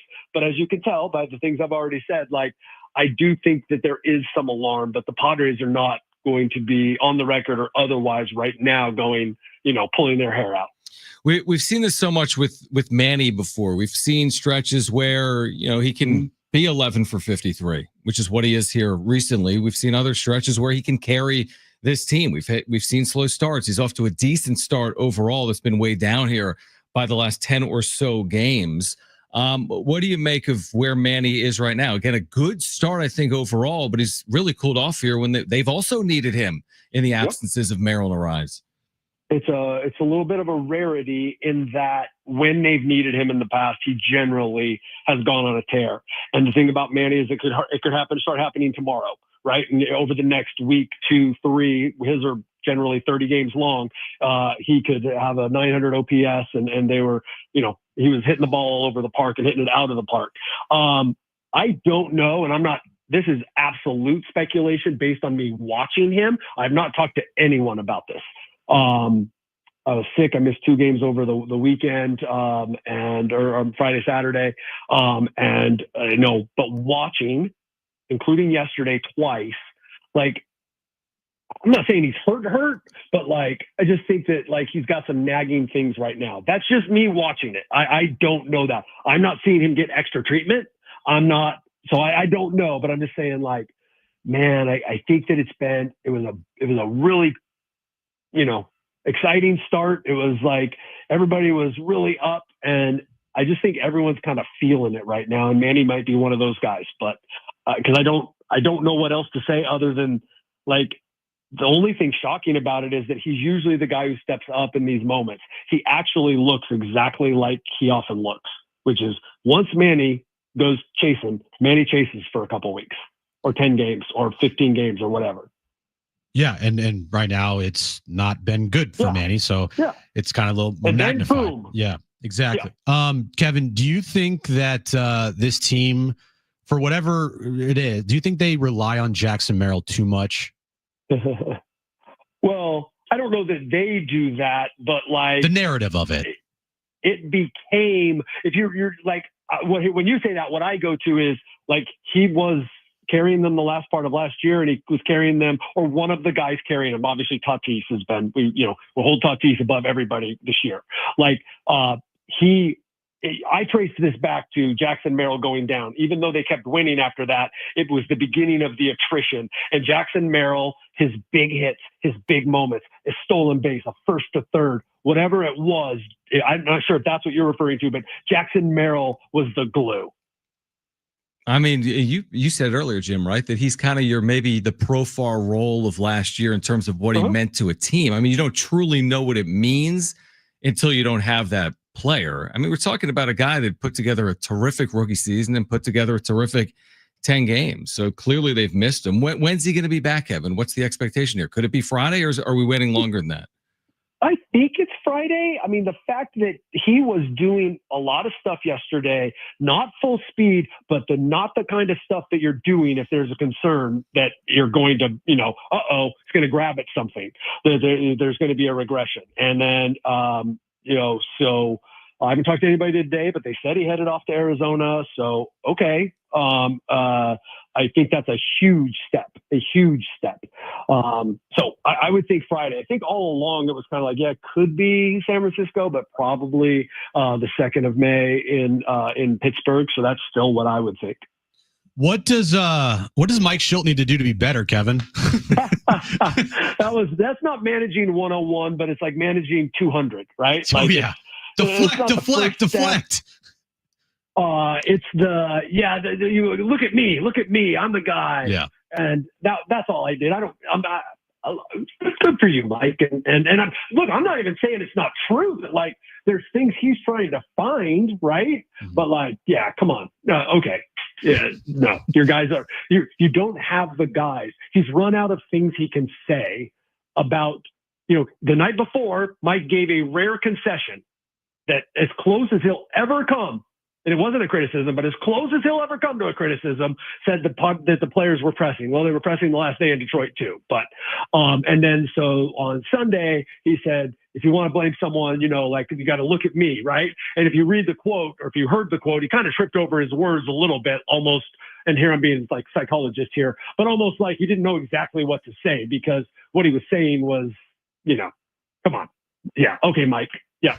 It's your fault. Yeah, exactly. He might be a better manager when his team is fully healthy. That'll be interesting to see if that. Joe Torre was, and there's this guy who's going to go to the Hall of Fame up there in Los Angeles. His team's played a role in that. Yeah. who had Dave Roberts gotten the Padres job in 2016 might not be a manager right now. Probably not. That's an amazing point. So, like, yes, Mike Schulte, much better manager when Jackson Merrill and Luis Ariz, Dave Cronenworth, and hey, we'll even go down because it's all attrition, man. You can think of some moments where Jason Hayward, who had some plate discipline, might have helped you. Like, it's all, I don't mean to discount these other guys, Brandon Lockridge, like a manager. Yeah, great point. Yeah, it's amazing. Torrey just got better after the Mets, Braves, and Cardinals stints when he got to New York with the Yankees. And and again, I look, all these guys are smarter than me, but like, and I use it as a positive too. Bill Belichick was okay as a coach in Cleveland, got fired, right? Like, but he was pretty darn good when he got that quarterback. I forget his name, but yeah, exactly. I think that guy helped him. Yeah, Tom Brady, I think it was. Right. Real quick, Kevin, before we go. I give Schultz as much credit as anyone. And so then that means that I'll go ahead and say, hey, cool. If you want to say this, I'm going to put it on the record. And also, like, I will ask questions. And I ask a lot of questions to Mike alone about, like, what his decisions were. But, like, come on. Who's managing through this right now? Real quick, Ariz back tomorrow? Sure seems like it. There didn't seem to be anything. They're obviously very careful of the concussion, and they don't they talk about that even less than other injuries. But yes, it appears that Luis Ariz back tomorrow. Looks like even Jason Hayward back tomorrow. The whole band's getting back together. We'll see if it matters. Kevin, appreciate it. We'll do it again Wednesday. All right, guys. See you. All right, Kevin Acee, our Padres insider. Coming up on the other side, a new gig for Shaquille O'Neal you would never expect, I don't think, in a million years. We'll explain what it is coming up next. Jon and Jim.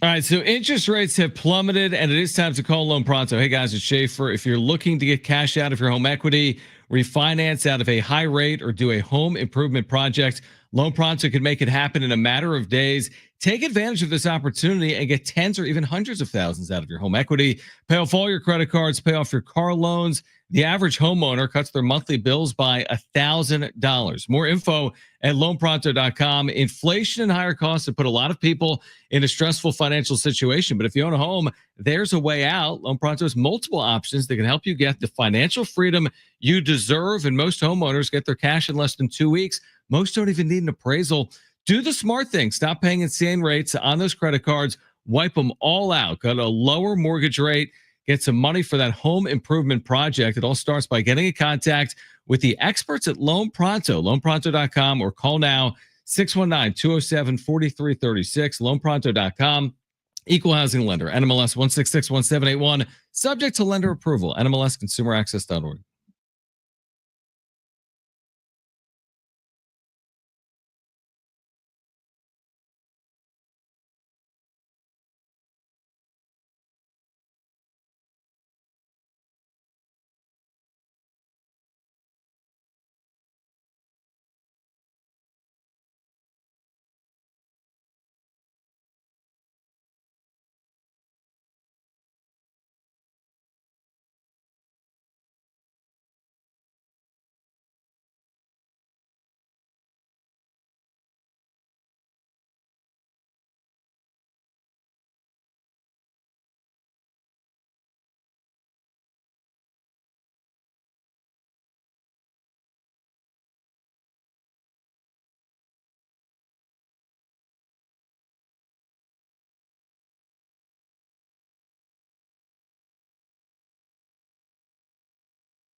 All right, Jon and Jim. We'll hear from Fernando Tatis Jr. coming up on the recent struggles here for the Padres as a team. They've lost 4 straight. They've lost 8 of 11. We'll hear from Toddy coming up in about 5 or 10 minutes. It was within the last maybe 30 minutes, the Chams at ESPN, the NBA insider, tweeted this, and I'm like, what is this? But when you read it, it kind of makes sense. Shaquille O'Neal has agreed to become the men's basketball general manager of Sacramento State. And you're like, what? Huh? This, according to sources at ESPN, it will be a voluntary role. He's fine financially. Yeah. His son, Shaquille O'Neal, also plays at Sac State. I saw they just got him recently under Mike Bibby, who's the new head coach at Sac State. And then Shams goes on to say Shaq and Bibby form a star duo as college GM and coach. Is this the same Sac State that Adam Schefter said that they had $50 million in NIL? Maybe they now do.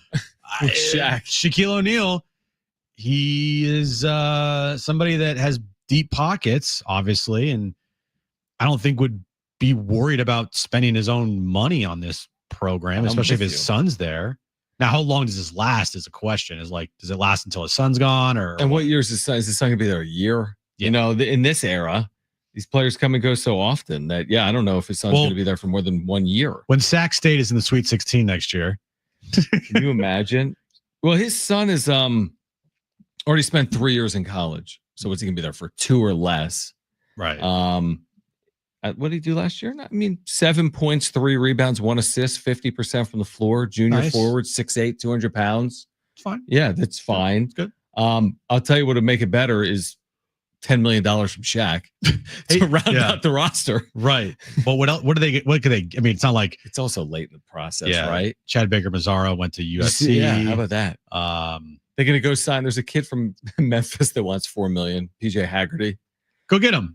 Sac State. Amazing. Like the number one spender this offseason is going to be Sac State. Like what? This will prove this point. What does money buy you? I mean, it's bought like BYU a lot. Like is Sac State gonna become relevant in football, men's basketball solely based on money? Do they have that money? You know, the saying is money can't buy you happiness. I completely disagree with that, by the way. True. Like money will definitely buy me happiness. Mm-hmm. All right. Stop. Full stop. All right. Right. Money doesn't always buy you championships or buy you whatever you're looking for in sports. Examples are very easy to find. But it wouldn't hurt. Like, you know, it doesn't hurt. Like though too? Okay, so Shaq's got money, but imagine you're recruiting. It's Sac State and Utah State for a player, right? Okay. Utah State's the Mountain West. They've had a lot of success. Sac State really hasn't had a lot of college basketball success. But now you're down to those two, and you get a call from Shaq. So not only does he have the purse string, and Mike Bibby, yeah. And now it's one thing that money, and players are going to want money. Makes sense. We all want money. There's one thing to say, hey, I got $600K for you. It's another thing to be like, hey, it's Shaq. You want to check out my place? We'll talk about it. I mean, I feel like you can win some people over. Shaq. He's probably got the Shaq-a-roni for you. The Shaq-a-roni. Right? He comes over with the pizza. Is that a thing? Yeah. Right?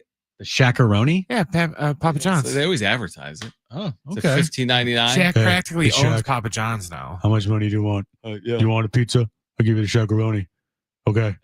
That's exactly what he said. What else do you need? You want another car? Okay. We want some new clothes? Okay, I got you. You're gonna love Shakir. Yeah, Shakir. He's on the team. My main man, Mike Bibby. Dude, he's the coach. I love it. He's got so much money, dude. You've seen these videos where he's just like on like social media and like he's in like electronics store and he's like, I'll buy like the 5 computers for those people. Like I'll just buy them. It's fine. That's what I would. If I had FU money, which he has FU money. TV playing. I would love to go to a store and be like, hey, do you want to like I'd obviously give it to the right person. Yeah. You don't want to give it to like Shador. Shador's like, what is this? Yeah, exactly. I remember he was on a late night talk show like a few years ago, and I guess he holds the record for like the single biggest Walmart purchase in like history. He bought it for the whole store. Well, no, because when he got traded, I can't remember if he traded when he ended up in Phoenix that 1 year, towards the end of his career, he didn't have any like things for his house. So he went to Walmart and he literally bought everything he needed for his house. And he said he spent like over $70,000 at a Walmart buying TVs and microwaves and stuff. That's for incredible. there. But yeah, he said that's the record, I guess. That's incredible. Like, I'm going to buy this Walmart. Like, basically, that's what he did. Yeah. Buy a Walmart. So Shaq, voluntary general manager, Sac State. All right. What could go wrong? What could go right? We'll find out. All right, let's hear from Fernando Tatis Jr. on the other side. Padres off day. They've lost 8 of 11. What does Toddy have to say about it? It's next.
This update's brought to you by Dairy Queen. Padres have an off day today. They'll start a quick 2-game series with the Giants tomorrow night at Petco Park. Logan Webb on the mound for the Giants against Nick Pivetta for the Padres. Good news for the Padres. It's expected Luis Arraez to come off the injured list and be back in the starting lineup. Moving over to NBA action, NBA playoff action. Couple game 4s tonight. Cleveland and Miami. Cleveland all over Miami, 68-25 with 2 minutes left to go in the first half. That one is completely over. Cleveland will move on to the second round. And tonight, Warriors and Rockets, game 4 tips off at 7 p.m. Jimmy Butler is expected to play tonight for the Warriors. Get big summer flavor in every bite with the new DQ Summer Blizzard Treat menu, featuring new mixing bowl mashups, fan-voted s'mores, and more for a limited time. Right now at DQ. Happy tastes good at participating locations.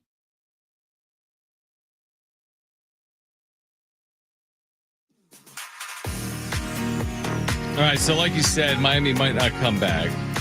69-25 Cleveland. That is a score that will make you do a double take. I was like, there's got to be at least like 8 minutes left to go in the first half. No, there's like 2 minutes left, and they're down 70-25 at home.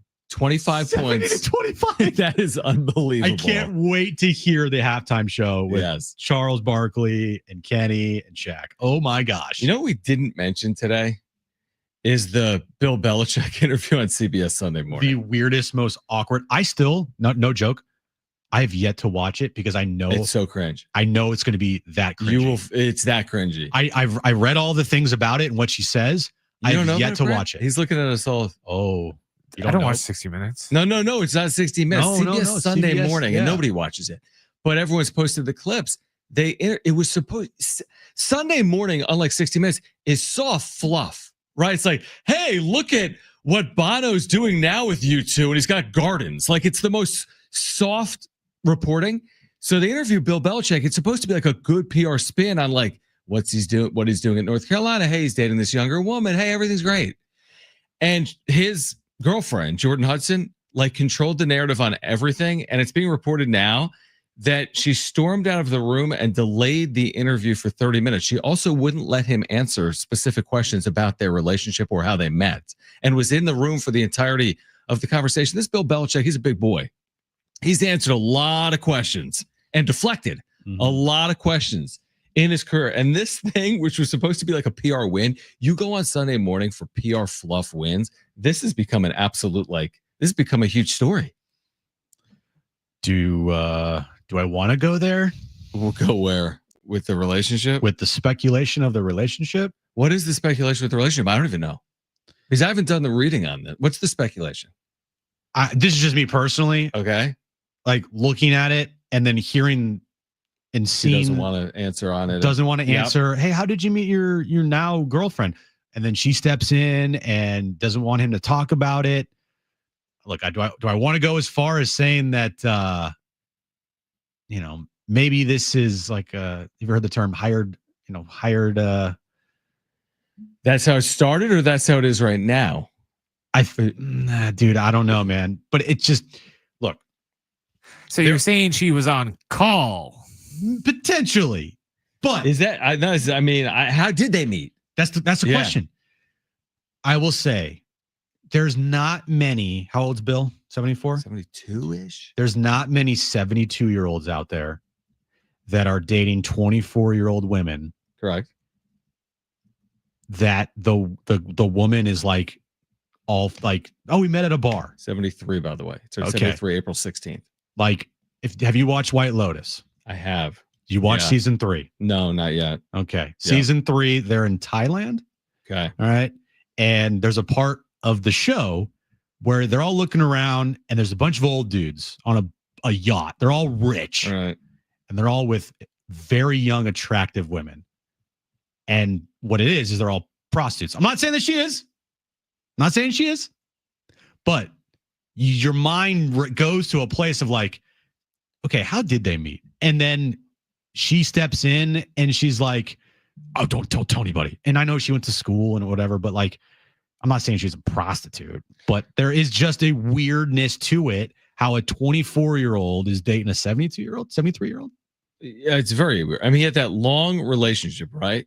There was a woman he had a long relationship. His wife, yeah. Was it his wife?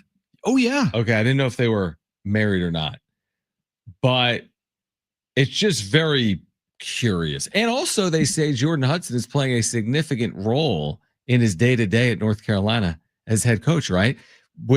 She's CC'd on emails. Mm-hmm. She's like posting social. I mean, she has a significant role. Don't go down like this, Bill. Your legacy is so. Don't do this, man. It's just so awkward for a guy that was known for basically deflecting everything to be put in a situation like this. It's it wouldn't have been weird if on this interview they're like, oh, we met here and it was totally fine. It's funny you say that. We just happened to meet at a park. Yeah.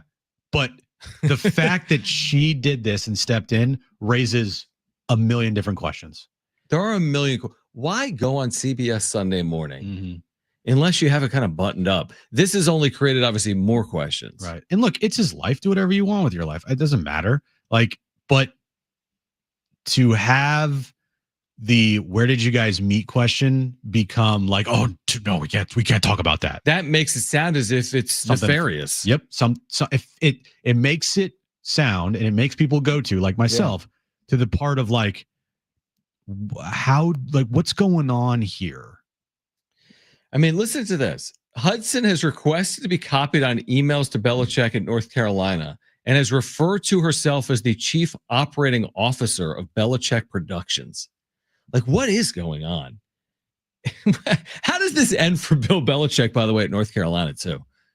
What is happening here? This is such an about face for Bill Belichick. This longtime NFL head coach, regarded maybe as the best coach of all time, is now dating a 24-year-old and the head coach at North Carolina. To be honest with you, what's weirder? I didn't think really anything of it. It was a little, I was like, oh, that's kind of weird. Yeah. But I wasn't having my mind go to places of like where it is now until this interview. Interesting. Until this interview popped up with her basically stepping in when the question of how did you guys meet came up. Right. She was in the room like 10 feet away in the corner during the interview. There's something fishy there. Yeah. It's kind of creepy now. It's kind of weird. And I mean, Bill's a smart person. I don't think Bill's going to let people like walk all over him. But at the same time, how did they meet is now a question that I need to know. Yeah, please. TMZ claims they know. TMZ said that they allegedly they sat next to each other on an airplane in February of 2021, and she had Belichick sign a copy of one of his textbooks. Well, her textbooks or his? Her textbook. Her textbook. Her geometry book. Her deductive logic textbook. Dude, 4 years ago, she would have been 20. So that's probably why. But that's not that out of a way to meet. Hey, we met actually on an airplane. Like that, you met on an airplane. You struck up a conversation and enjoyed each other's company. That that I think is okay. Yeah, but to your point, now that you don't answer, it's like, well, what did happen? Yeah. What is going on? Yeah, exactly. And I think of, my mind usually goes to like the weirdest, worst possible scenarios. So I'm like, is this a hired, for Bill here? I'm not going to put that on her, but like, it just makes you think about it. You're like, this is weird, right? This whole thing is like weird. It's like the most bizarre thing ever. Is she really with Bill because she loves him? Makes you think. Maybe they do love each other. Yeah, I don't know. Or maybe not. Maybe not. I don't know. Yeah, it's a very odd situation. Maybe they met on a dating app for rich old dudes. Oh yeah. Yeah, that's true too. Probably. Maybe. How long is the Tatis sound? Can we play it or no? About 2 minutes. Do we want to hear from Fernando? Yeah, sure. All right, let's hear from Fernando Tatis Jr. This was after the sweep yesterday in the clubhouse. Fernando Tatis Jr. with the media. My feet and just be accurate. Had a lot of momentum going to the line and fix myself a little bit just to make a good throw to the catcher. Did you know that when they were doing the review? Did you know? These days, you never know. Half a hand can slip in and it can be safe, but great tag by Molly. Does that feel like an infield throw? You're kind of moving one way, you got to set yourself. Does your infield work come into play there? Yeah, definitely. Being aware of your body and where's the momentum taking you. Everything goes on play in that occasion. What do you make of these last few games, knowing it is early and you do have guys coming back, but obviously, every game? Just baby details that we're missing, and we just got to put better at bats as a group out there overall. And they pitched good. Their relievers, like only one of them threw like 97, and all of them were 99. up there, you know, and they have really good pitches. But I think, you know, as a group, we got to keep putting better at bats and stay consistent. You guys found so many ways to win games by doing all the little things. Are you surprised it's been so difficult just to figure out offensively? No, not surprised at all. This is the big leagues, and this is one of the hardest games to ever be out there. So, like I said, we just need to figure it out, clean the small details, and keep moving forward. What is it about you guys that would make you optimistic that things can turn and change and get on the winning side? We already showed what we're capable of, and you know, we have been able to play one of the highest IQ games, and you know, we just can't perform. So it's a matter of fact getting back to that and stay consistent. Just find a way how to win ball games. We can do it, so just find a way. Find a way. Level-headed, Fernando. Game. He's playing the best on the team right now. He shouldn't be. It's no fault of his own, obviously. No, he's the only one that's going out there and producing. Yeah. By the way, Ernie Johnson, this might be the worst game I've ever watched. This is how he started halftime. And by the way, though, awful. The Heat did close on an 8-2 run. Here goes the comeback. Here they come. Whatever the score is, like 70-25, 72-33 right now. Not bad. It's awful, actually. All right, Jim's back page next.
All right, final time on this Monday afternoon. Jon and Jim back tomorrow, 2 p.m. right here, San Diego Sports 760. Getting you ready for Padres and Giants, game one for the Padres, trying to snap that 4-game slide tomorrow night at Petco Park. And right now, let's get to this.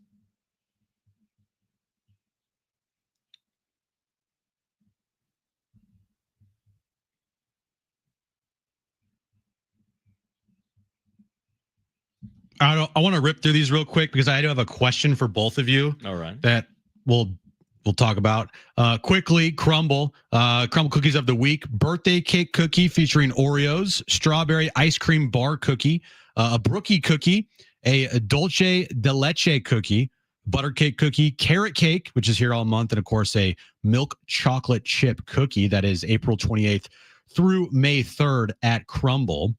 McDonald's adds new premium lemonade to their permanent menu. McDonald's has officially launched a new premium lemonade nationwide for all McDonald's in the nation. And finally, Applebee's releases new dirty soda options for all sodas. Applebee's is shaking up its drink menu with the introduction of dirty sodas, a playful new twist on classic soft drinks. Guests can now customize their favorite Pepsi beverages by adding a creamy swirl, topping them with a generous layer of whipped cream, and crowning them off with a cherry. So you can get like a Mountain Dew, you can get a Pepsi, Diet Pepsi, and you can put whipped cream and a cherry on top of that at Applebee's. All right, so I have a question